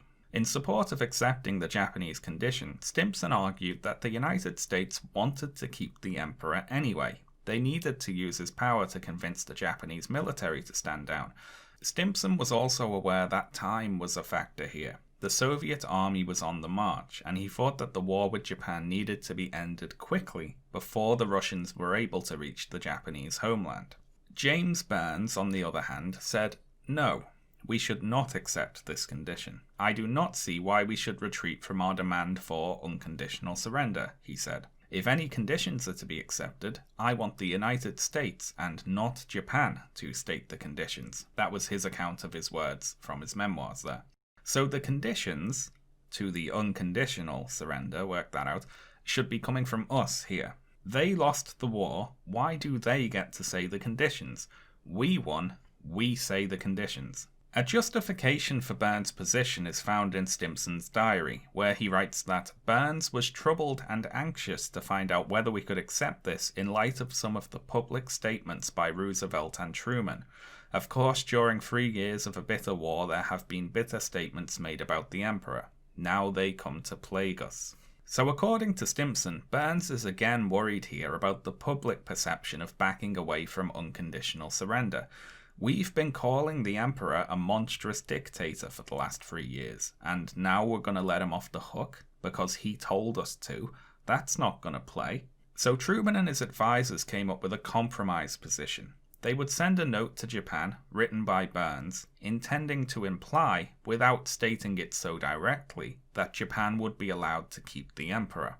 The note stated that the emperor shall issue his commands to all the Japanese military, naval, and air authorities and to all the forces under their control wherever located to cease active operations and to surrender their arms and to issue such other orders as the supreme commander may require to give effect to the surrender terms. So they're giving the emperor a list of jobs, basically. They're implying that he gets to stay around by laying out what his role is going to be going forward. And the note also states that the ultimate form of government of Japan shall, in accordance with the Potsdam Declaration, be established by the freely expressed will of the Japanese people. Truman sums up the intended aim of the Byrnes note in his diary when he says, "They wanted to make a condition precedent to the surrender. They wanted to keep the emperor. We told them we'd tell them how to keep him, but we'd make the terms." So what's happened here is the United States said to Japan, "We demand you surrender unconditionally." And Japan responded, "We will gladly accept unconditional surrender on the condition that you first agree to this condition to that unconditional surrender." To which the United States responded, "Oh, we will happily agree to this condition to the unconditional surrender on the condition that you agree that you're accepting the condition, not that we are accepting the condition. You're keeping the emperor because we want that, not because you want that, so there." When the Japanese leadership received the Byrnes note, well, we all know how this goes by now, don't we? There was yet another stalemate. They disagreed over its exact meaning. There were arguments, plots, threats, proposed possible revisions to the note. Prime Minister Suzuki swapped sides for a bit and then swapped back again. None of this matters at all. They're just wasting time, not accomplishing anything. After several days of this nonsense, the emperor intervened to break the stalemate again. On August 14th, the emperor summoned his cabinet to an imperial conference, listened once more to the tedious arguments of the militarists, and responded that he had not changed his mind and still wanted to end the war. This second direct intervention finally, mercifully brought about a surrender. Japan would accept the terms of the Potsdam Declaration. At 12 midday on August 15th, the emperor broadcast by public radio an address announcing that the war was over. Now, around this time, there was a coup attempt organized by some junior officers in the Japanese military trying to prevent Japan's surrender, but they failed to gain support of the military leadership and it quickly fizzled out. War Minister Anami refused to support the coup, choosing instead to go home and commit suicide. And though the war with the other allies was over, Stalin stepped up his offensive against the Japanese-occupied territories he wished to capture. Surrender or no surrender, Stalin was going to take what he felt he was owed. And Russia's annexing, for instance, of several of the Kuril Islands led to a dispute over ownership that is still going on today, with both Japan and Russia arguing over who has sovereignty of the islands, when really it should be neither of them. There were already people on those islands before either Russia or Japan turned up. Other than that, though, the Second World War was over. Just about. Now, with regards to our main topic today, we can ask a question. What effect did the nuclear bombs have on Japan's decision to end the war? Well, Japan needed three main things, I would argue, in order to end the war. Firstly, they had to be in a hopeless military situation with no chance of winning the war, and be aware of that. And this one we can tick off. The Japanese leadership knew it had no chance to actually defeat the Allies militarily. They had known that for quite a while. Their only hope for their military was to use whatever was left of it to drag out the war with the hopes of securing better peace terms for themselves. Secondly, Japan had to be in a hopeless diplomatic situation, and be aware of that. Now, ever since the Russians signed the secret pact to declare war on Japan at the Yalta conference, the Japanese government was in a hopeless diplomatic situation. But for a long time, they didn't understand that they were. They held out hope for Russian mediation all the way until the Soviet Union declared war on them. Now, some of the actions of the Allies undoubtedly contributed to Japan not understanding the position they were in, principal among those probably being the Soviet Union's signature being struck off the Potsdam Declaration. But we also can't ignore the capacity for willful ignorance and self-deception among the members of the Japanese leadership. They should have known their situation was hopeless. After the Soviet Union declared war on Japan, however, the Japanese leadership finally understood this second point. And I'd like to add something here. The strategic bombing survey that I mentioned at the start of the video stated Japan would have surrendered even if the atomic bombs had not been dropped, even if Russia had not entered the war, and even if no invasion had been planned or contemplated. Now, I don't actually agree with that, on the Russia point anyway. I personally feel that if the Japanese leadership, with regards to getting help from the Soviet Union, thought there was any hope remaining whatsoever, they probably never would have surrendered even if it meant their entire country was burned to the ground. The Soviet Union declaring war on Japan was crucial in that it forced them to confront their hopeless diplomatic situation. To return to our list of things Japan needed in order to end the war, third is an assurance that the imperial institution would not be abolished. This was the main problem the Japanese leadership had with the Allied demand for unconditional surrender, of course. And I'd argue that the question of the emperor was the most important point on this list. And that's both on a national level, the emperor being a very important figure in Japanese society, but also on a personal level, because it's the emperor himself intervening to end the war. So an assurance that the emperor himself would not be executed as a result of doing that would probably help to speed things along there. People who defend the atomic bombings as being necessary often point to the bluster of the Japanese militarists who were, even after the bombings and the Russian declaration of war, still promising to fight to the last, with the desperate idea of somehow securing better terms for themselves. But they didn't do that once the emperor intervened. And the emperor intervened not to avoid more cities being destroyed. Remember, dozens of cities had already been destroyed. The emperor intervened to protect the imperial office. In a post-war interview, he explained one of his reasons for choosing to intervene as being that, quote, if the enemy landed near Ise Bay, both Ise and Atsuta shrines would immediately come under their control. There would be no time to transfer the sacred regalia of the imperial family, and no hope of protecting them. Now, you'd think that protecting the imperial knickknacks would be an unmentionably minor concern when compared to the nuclear bombing raids, but apparently not. The emperor took all this emperor business very seriously, as did the rest of the Japanese government. The militarists on the Supreme Council might have wanted to hold out for better terms, even if it meant fighting to the death. but they were not prepared to contradict the will of the emperor. Admiral Leahy wrote in his memoirs that himself and Secretary Stimson, in their combined staff meetings, were, quote, certain that the Mikado, that's an antiquated term for the emperor there, could stop the war with a royal word, and this turned out to be accurate. That is how the war was stopped on the Japanese end. Now, I don't want to get too deep into speculation about alternate history timelines today, but I think it's fairly obvious that President Truman and James Byrnes deleting the offer to retain the imperial institution from the Potsdam Declaration almost certainly lengthened the war. If the emperor didn't intervene to bring about a surrender immediately upon receiving peace terms that assured his position, he almost certainly would have when that was coupled with a Soviet declaration of war. Japan had only been holding out for Russian mediation in the hopes of securing better peace terms. After the Soviet declaration of war, that option was fully off the table, so I'd say it's vastly more likely than not that, having in hand both a declaration of war from the Soviet Union and surrender terms from the other allies that assured the imperial house would survive, the emperor would have ended the war right there, regardless of whether Japan had been hit with nuclear bombs or not.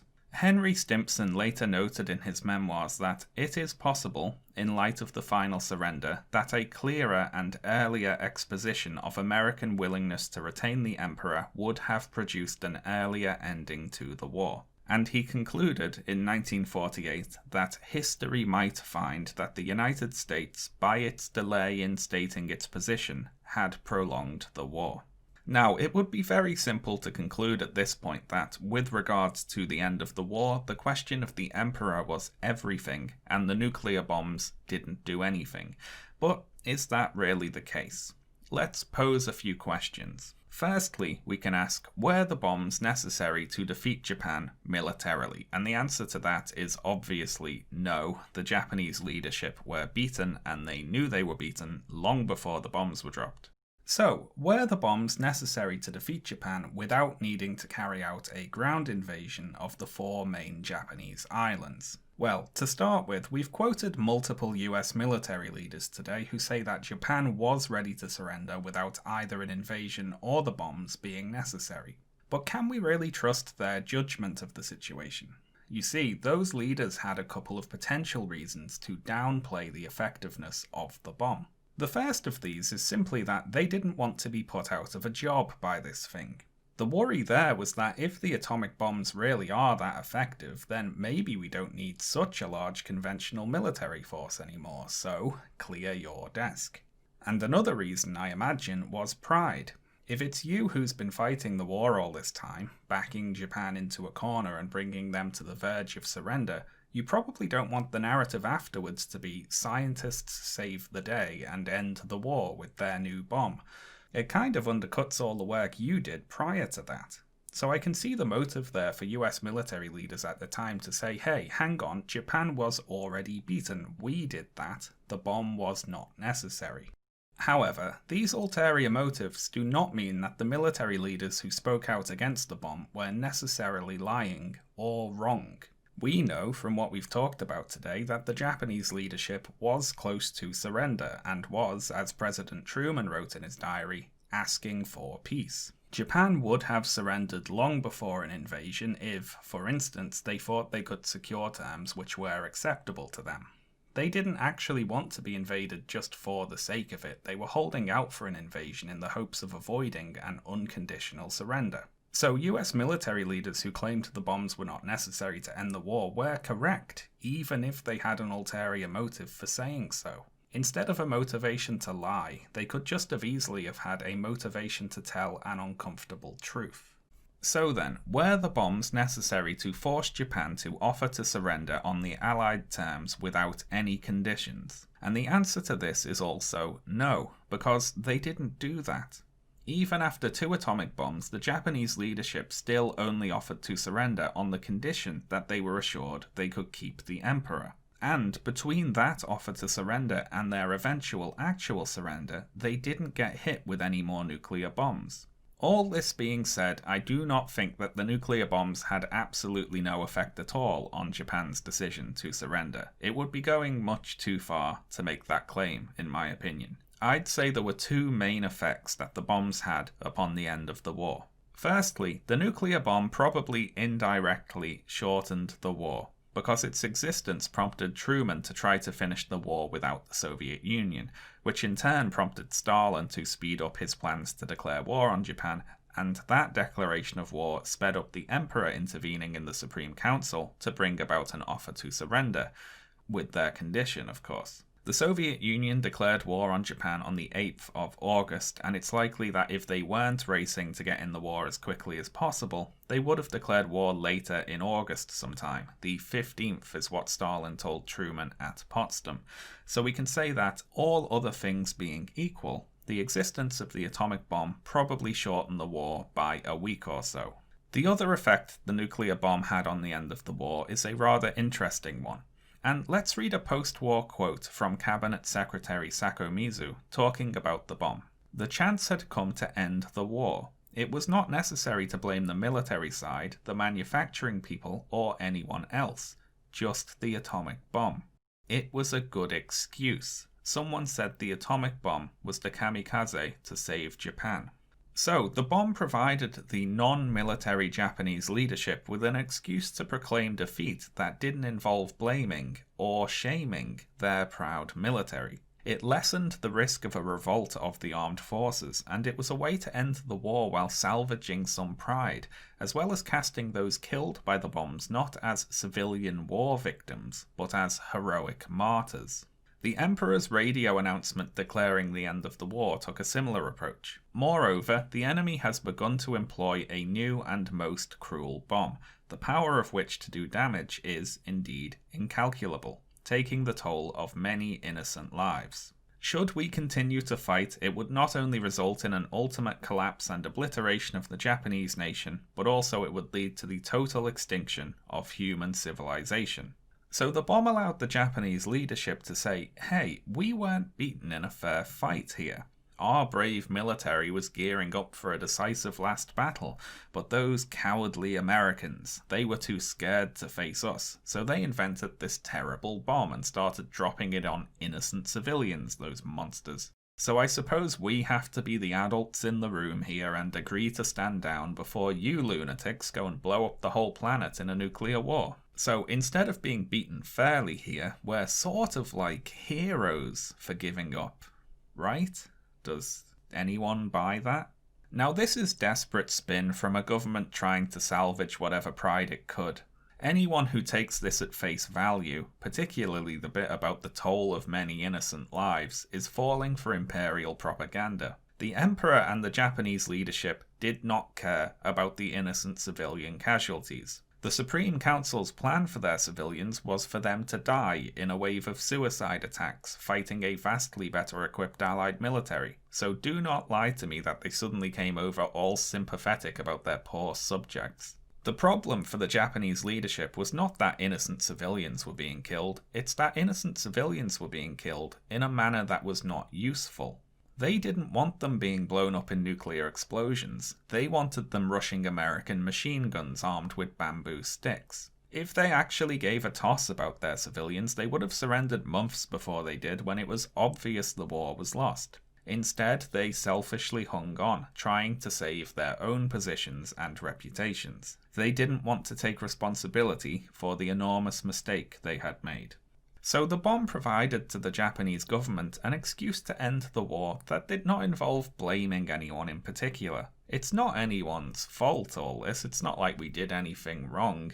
It's just that they've got nuclear bombs now, and there's no accounting for that. So it's possible in this regard that the bombs also shortened the war by providing a face-saving excuse for the Japanese leadership to call it quits. Now, as for whether this was a decisive factor, as in if the bombs didn't exist and the Japanese government had no similar excuse they wouldn't have surrendered when they did, I honestly can't say. However, I will note that both of these possible effects of the bombs, those being speeding up the Soviet declaration of war and providing a face-saving excuse to quit, do not require the bombs to be dropped in the middle of cities. And this is a very important point that often goes overlooked in the debate about whether the bombs were necessary or not. Because beyond whether the bombs were necessary, we also need to ask whether or not it was necessary to use the bombs in the manner in which they were used. There are other ways to use nuclear bombs than to drop them on civilians, of course.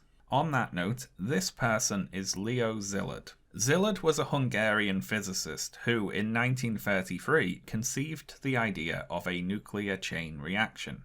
Szilard once lived in Germany, but he left when Hitler became the Chancellor. In 1939, Szilard approached Albert Einstein and asked him to put his name to a letter Szilard had written, warning then-President Roosevelt about the possibility of Nazi development of nuclear weapons. The Einstein-Szilard letter prompted action by Roosevelt, leading to the creation of the Manhattan Project, which Szilard also worked on. Now, Szilard and many other scientists working on the project were motivated by fears of a nuclear Nazi Germany, something which thankfully never came about. Once it was clear the Nazis would be defeated, however, several scientists began warning against the now unnecessary use of the nuclear bomb. A document called the Frank Report was put together in 1945 and signed by several prominent physicists, including Szilard. The Frank Report warned about the possibility of the bomb's use triggering an international arms race and strongly advised against an unannounced attack against Japan. The scientists behind the Frank Report instead advised Truman that, quote, a demonstration of the new weapon may best be made before the eyes of representatives of all United Nations on the desert or a barren island. Now, allow me to lay my cards on the table here and say that this is how I think things should have been handled. A public announcement and demonstration of the bomb, coupled with an explicit warning to Japan, would have provided the peace faction in the Japanese government with the exact same excuse to quit without blaming their military. The emperor could still have done his "we're pulling out of the war to save the world" routine, except without 2 cities full of civilians being destroyed. If the nuclear bombs were influential in ending the war, it was by their existence, not by their use. In order to use them as an excuse to surrender, the Japanese leadership just needed to know about them, not actually be hit by them. One argument against demonstrating the bomb publicly was that they were worried it might not work. Henry Stimson later wrote that nothing would have been more damaging to our effort to obtain surrender than a warning or a demonstration followed by a dud, which is a perfectly valid line of reasoning. Until the Trinity test, when you know they work. After that, there's no excuse. And the infuriating thing about this is that if this public demonstration and warning didn't work, you could still then use them against Japan afterwards. I mean, you shouldn't drop them on cities regardless, but you could do that. Doing it this way around costs you nothing and potentially spares the lives of 2 cities full of civilians. The United States absolutely should have went public with the bomb. However, with regards to the Frank Report's suggestions, Groves and Oppenheimer didn't appreciate this bunch of bleeding hearts telling them what to do with their new toy. Oppenheimer had previously written about the, quote, fallacy of regarding a controlled test as the culmination of the work of this laboratory. The laboratory is operating under a directive to produce weapons. This directive has been and will be rigorously adhered to. So they didn't put in all this time and effort just to blow up an empty field somewhere for some diplomats and journalists. They were making a weapon, and they were going to drop it on a city without warning. The Frank Report was ignored. Not to be deterred, Leo Szilard put together a petition signed by 70 Manhattan Project scientists warning Truman about the possibility of, quote, opening the door to an era of devastation on an unimaginable scale. In attempting to get this petition to the president, Szilard, on the 28th of May, met with James Byrnes, who, I'm sure you can guess, was not very sympathetic to Szillard's view. Szilard later stated, Byrnes was concerned about Russia's post-war behaviour. Russian forces had moved into Hungary and Romania. Byrnes thought it would be very difficult to persuade Russia to withdraw its troops from these countries and that Russia would be more manageable if impressed by American military might. I shared Byrnes' concern about Russia's throwing its weight around in the post-war period, but I was completely flabbergasted by the assumption that rattling the bomb might make Russia more manageable. Szillard's petition never did make it to Truman. Now, this quote from Byrnes here about making the Russians more manageable, along with other documents that came to light in the post-war period, for instance the Target Committee's desire for the bomb to be used in a manner that would ensure international recognition, and Truman's diary entries revealing that he knew of the Emperor's desire for peace prior to the bombs being used, allowed certain people to construct an alternative historical narrative to the accepted story of America using the bomb to avoid an invasion of Japan. In this new telling, America, thinking ahead to the post-war period, used the bomb primarily as an indirect diplomatic weapon against the Soviet Union, rather than as a direct military weapon against the Empire of Japan. Now, there is evidence to support that this motivation was certainly a factor. It definitely was for Secretary of State James Byrnes, for instance. But this evidence has led some to conclude that the bombs were dropped solely to intimidate Russia, and this is going much too far in my opinion. Anyone who points to a singular reason as the explanation for why the bombs were dropped is definitely oversimplifying the history. The bombs were dropped for a combination of many reasons, and let's list some of them. So first, the bombs were dropped, in part, to limit Soviet influence in Asia and make other diplomatic negotiations with the Soviet Union go smoother for the United States, although this turned out to be an enormous miscalculation. It was assumed, incorrectly, that it would take the Soviets a lot longer to develop their own nuclear weapons than it actually did, and the United States would get to enjoy a long stretch of time as the world's only nuclear power. Unbeknownst to Truman, however, Stalin had spies inside the Manhattan Project who were sending plans and information back to Russia. In just a few short years, the Soviet Union would be testing their own nuclear weapons, and the feared arms race was on. Next, the bombs were dropped, in part, to force an end to the war without the United States being seen to back down from unconditional surrender. It was more preferable, to certain people, that the United States set off nuclear bombs in the middle of cities than the president take a knock to his popularity by looking hypocritical or weak. Another possible reason the bombs were dropped was to justify their expense. Admiral Leahy argues in his memoirs that it was my reaction that the scientists and others wanted to make this test because of the vast sums that had been spent on the project. Truman knew that, and so did other people involved. The Manhattan Project was enormously expensive and diverted many of the United States' top scientists and engineers away from other useful work. It was very costly in terms of dollars, materials, and manpower, and the project's management wanted something to show for the expense. They didn't want the culmination of their work to simply be blowing up a field somewhere. Another motivation, surely, was revenge. The White House press release announcing the use of the bomb at Hiroshima stated, "The Japanese began the war from the air at Pearl Harbor. They have been repaid many-fold." So this thinking is that the Japanese began the war with a sneak attack. They carried out many war crimes and atrocities. They mistreated prisoners of war, and even though they began the war and lost it, they still arrogantly refused to surrender and dared to try and impose their own surrender terms on the Allied forces that had beaten them. So yeah, we bombed them, but they were asking for it. This motivation would be a lot more sympathetic and understandable had the bombs not been dropped on civilians. Because counter to what the White House press release said, the Japanese did not begin the war at Pearl Harbor. The Japanese leadership and military did that. The Japanese civilians were not consulted. If the United States wanted to use the bombs to pay back Pearl Harbor, they should have dropped one on a military target. Or the Supreme Council, I suppose.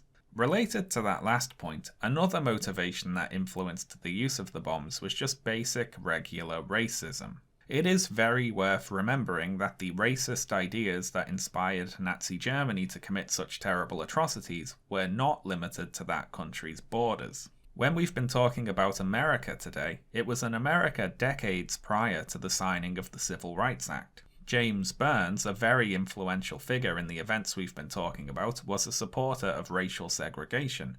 And President Truman himself referred to the Japanese people as beasts several times, and once when defending the use of the bomb specifically, he wrote that, "When you have to deal with a beast, you have to treat him as a beast."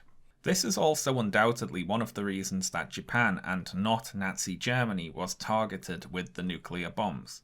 It was much easier for the people behind the bomb to justify the use of such a destructive weapon if it wasn't going to be used to kill white people. And now, hold up a second, scroll back up, everyone who just scrolled down to type in the comment box that of course the bombs were used against Japan and not Nazi Germany. Nazi Germany surrendered before the bombs were ready to be used. Now, I know that, obviously, but I didn't say used, I said targeted. And Japan was chosen as the target for the nuclear bombs 2 years before Nazi Germany's surrender. Japan was chosen as the target way back in 1943. And when General Leslie Groves briefed President Truman about the project in April 1945, he stated, "The target is and was always expected to be Japan." Another factor behind the use of the bombs was simply the momentum of the project. At the top of the United States leadership, there was a vacuum of responsibility. With Roosevelt's death and the newly installed President Truman only just learning about the project near to its completion, there's a sense that things were simply too far along to be halted without very firm leadership anyway. Truman's job was not to get in the bomb's way. Leslie Groves described Truman's role in the atomic bombings as, quote, one of non-interference, basically a decision not to upset the existing plans. He was a rubber stamp for the project, basically. Truman simply assumed the bomb would be used when ready. He didn't even give a specific order for the first 2 bombs to be dropped. And after the first 2 bombs, it was ordered that no more would be dropped without his explicit permission to do so, which of course implies that they didn't need that permission beforehand. We can see something of an abdication of responsibility among those behind the nuclear bomb. In his memoirs, Truman states, "I had realized, of course, that the atomic bomb explosion would inflict damage and casualties beyond imagination. On the other hand, the scientific advisors of the committee reported, we can propose no technical demonstration likely to bring an end to the war. We see no acceptable alternative to direct military use. It was their conclusion that no technical demonstration they might propose, such as over a deserted island, would be likely to bring the war to an end. It had to be used against an enemy target." On the other hand, several top Manhattan Project scientists, including Oppenheimer, made efforts to distance themselves from what they claimed was merely a military decision. In a report issued on the 16th of June, they stated that we have no claim to special competence in solving the political, social, and military problems which are presented by the advent of atomic power. Oppenheimer also later stated that we didn't know beans about the military situation in Japan. We didn't know whether they could be caused to surrender by other means or whether the invasion was really inevitable. So Truman's sharing responsibility with the scientists here, saying, well, I knew the bomb was going to be horrible, obviously, but the scientists told me a peaceful demonstration would never work and that I had to drop it on a city, so, you know. And the scientists are saying, hey, well, what are you listening to us for? We don't know. We're physicists. We just built the thing. We don't know about foreign policy or military strategy. There's a sense that nobody's really in control of this thing. The ball was rolling and nobody had the inclination to stop it. I would like to add, however, that regardless of any of this, Truman is still responsible here, and he still made a decision, even if it was more of a passive decision than an active one. Now, all this has led some to wonder about whether or not the bombs would have been used had President Roosevelt not died when he did. Albert Einstein, who I'm told was a rather smart guy in certain regards, came to this conclusion, stating that the use of the atomic bombs was precipitated by a desire to end the war in the Pacific by any means before Russia's participation. I'm sure if President Roosevelt had still been there, none of that would have been possible. So as we've seen, the bombs were dropped for a combination of many reasons, but none of these was to avoid an invasion of Japan. By the time it was an option to drop nuclear bombs on Japan, an invasion was already off the table. It was no longer necessary. Both Truman and Byrnes thought that Japan was going to surrender because of the upcoming Russian declaration of war, and the bombs were dropped, in part, to attempt to force a surrender prior to that. Before we wrap up today, we should ask, where did this invasion narrative come from? Why is it the enduring popular perception of events? Let's return to the start of the video and talk again about what I called the trolley problem version of events. Now, I have a confession to make about this. What I do when I want to find an example of a poor argument put forward ineptly is go and check if Prager University has ever made a video on the topic. And would you know it, they have made one about the nuclear bombs, titled "Was It Wrong to Drop the Atom Bomb on Japan?", which of course concludes it was completely justified. And the version of events written at the start of my video is constructed almost entirely out of statements made in their video. So that's right, this was a stealth PragerU response video this whole time. What a twist. So this PragerU video starts out by giving far too much agency to a certain Mr. President Truman when they say, Truman sought to bomb Hiroshima and Nagasaki, two major military-industrial targets, to avoid an invasion of Japan. So they're assigning to Truman the decision of which targets to bomb there. Now, Truman had no input on deciding to target Hiroshima or Nagasaki. He didn't even know Nagasaki was going to be bombed until after it already had been. Nagasaki wasn't even the target city of the plane that dropped the bomb on Nagasaki. It only got attacked because the primary target was too cloudy to hit. Now, I could pick through this video line by line, giving rebuttals like this to each of its claims, but this video is long enough already, so instead I just want to focus on two quotes that concern the bombs versus invasion narrative. And the first is this: "It was only the dropping of the atom bombs that allowed the emperor and the so-called peace faction in the Japanese government to negotiate an end to the war." Now, this is just a total inversion of reality. The atom bombs did not allow the emperor to negotiate an end to the war, either with the United States or within his own government. The problem was not that, prior to the bombs, Japan was refusing to negotiate an end to the war. It's that they were insisting on negotiating an end to the war. The United States was the country refusing to negotiate an end to the war because they were insisting on unconditional surrender. And the emperor didn't negotiate an end to the war within his own government. He was the emperor. The government did what he said. The militarists wanted to fight to the death even after the nuclear bombs were dropped. There was no negotiation. There was no convincing them. It was a deadlock broken by the emperor's divine ruling. This idea that the Japanese leadership were committed to total war only until the bombs forced them to the negotiating table is entirely false. I also have a particular distaste for the phrasing, "it was only the dropping of the atom bomb," because Imperial Japan was beaten long before the nuclear bombs were dropped, and pretending that it took the nuclear bombs to defeat Japan is not only untrue, it's a dangerous exaggeration. It makes the Empire of Japan into such a powerful enemy that you need nuclear force to take them down, and it covers up the reality, which is that Imperial Japan was already a defeated state run by incompetent, ignorant leaders. The next quote I want to talk about is this: "All the viable alternate scenarios to secure American victory all would have meant significantly greater American and Allied casualties and much higher Japanese civilian and military casualties. According to American military estimates at the time, those numbers would have been well above 1 million. Now, you may have noticed today that we have not thus far discussed what the projected wartime casualties of a full Allied invasion of Japan were going to be. And that's because, until after the war, there were no such projections made. This quote from PragerU here is a lie. The enormously high death estimates for a full invasion of Japan were entirely a post-war fabrication. Now, before we talk about where this 1 million figure came from, I'd like to remind everyone that an invasion was unnecessary and not going to happen anyway.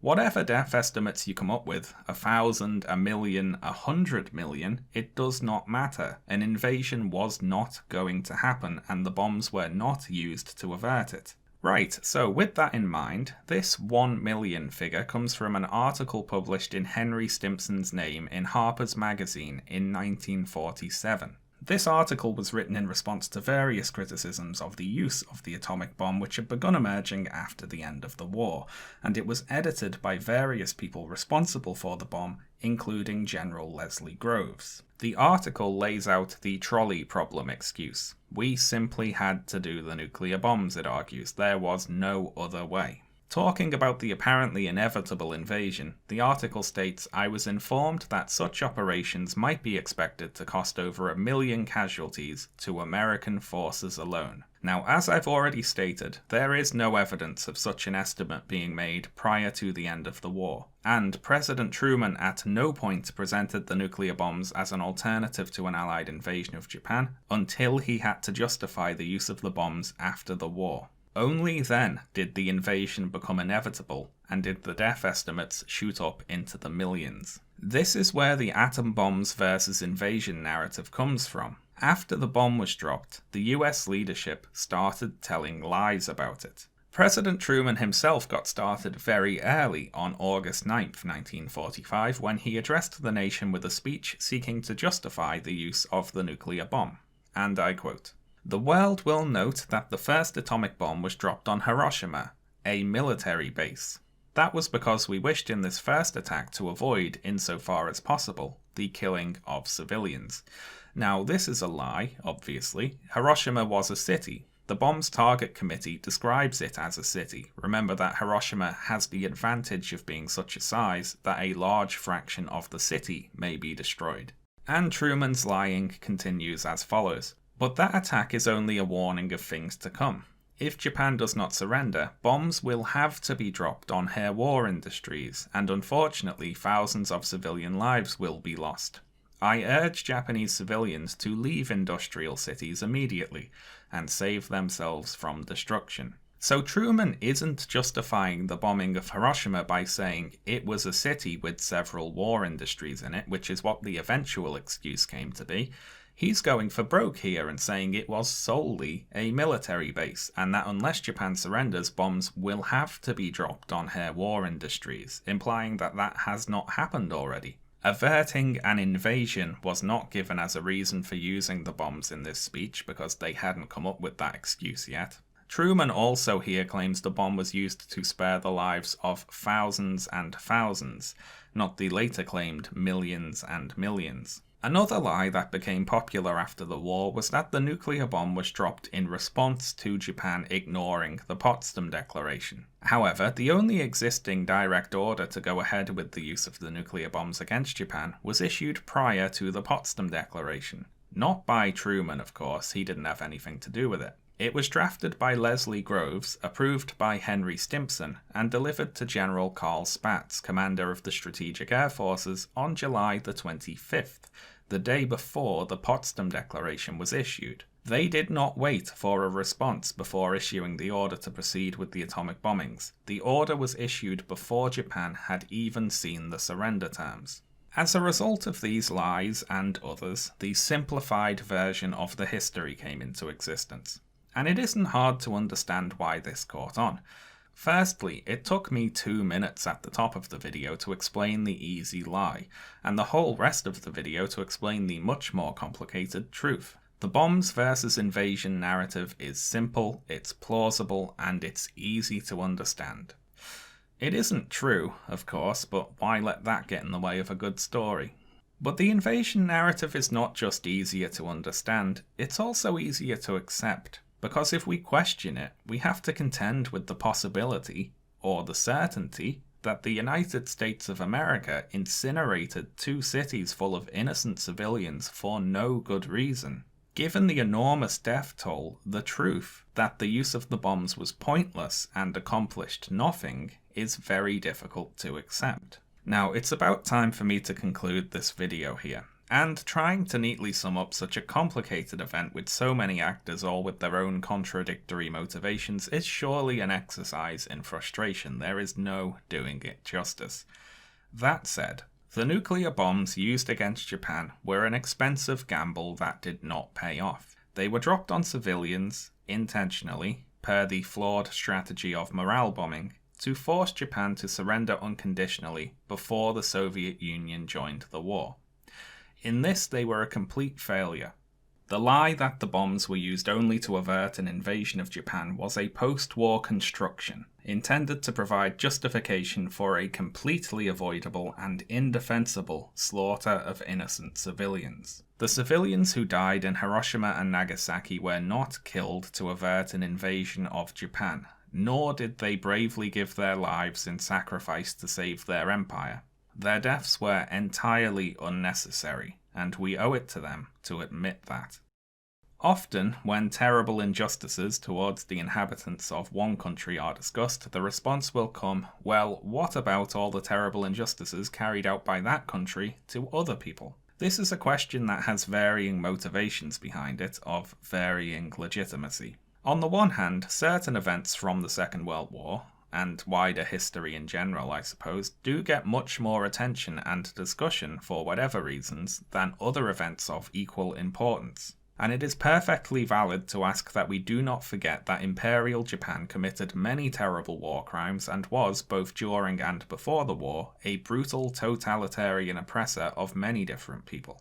I think it's very important to make clear here that nothing we've talked about today should generate any sympathy whatsoever for Imperial Japan as a concept, or the leadership of the Imperial Japanese government or military. The crimes of the Empire of Japan were dreadful, and there is no punishment their perpetrators would not deserve. And many of these crimes, it is worth pointing out, have went either ignored or unapologized for by the Japanese government to this day. All that being said, we must be careful to accurately allocate fault here, because unfortunately that same question, what about all the stuff they did, is not always asked with such innocent intentions. Sometimes this question reveals something very worrisome, and that's the belief in racial crimes that can be avenged with violence towards other members of that group. And this is the worst sort of us versus them thinking. They did something bad to us, so they, and by they I mean anyone I reckon is in that group, deserves something bad in return. So while we should have no sympathy whatsoever for the Empire of Japan, the school children of Hiroshima and Nagasaki were not the Empire of Japan. They were some school children. They had nothing to do with Pearl Harbor. They did not consent to go to war. They were needlessly put in danger by one power, and needlessly killed by another. Nothing was avenged or paid back. There was no point to it but to provide yet more evidence that there's no monopoly held by any nation or race on a disregard for the lives of the powerless. Thanks a lot for watching, everyone. If you enjoyed this video, please consider clicking the subscribe button so you'll be informed of future videos, which hopefully won't all be this long and take quite so long to come out. And thank you in particular to my wonderful supporters over on Patreon for supporting me while I make videos like this one and providing very useful feedback. I'm currently accepting suggestions for future video topics on my Patreon page, so if you have anything in particular you would like to suggest, you can head over to the Patreon link in the video description and let me know. Right, thanks a lot folks, I'll see you next time.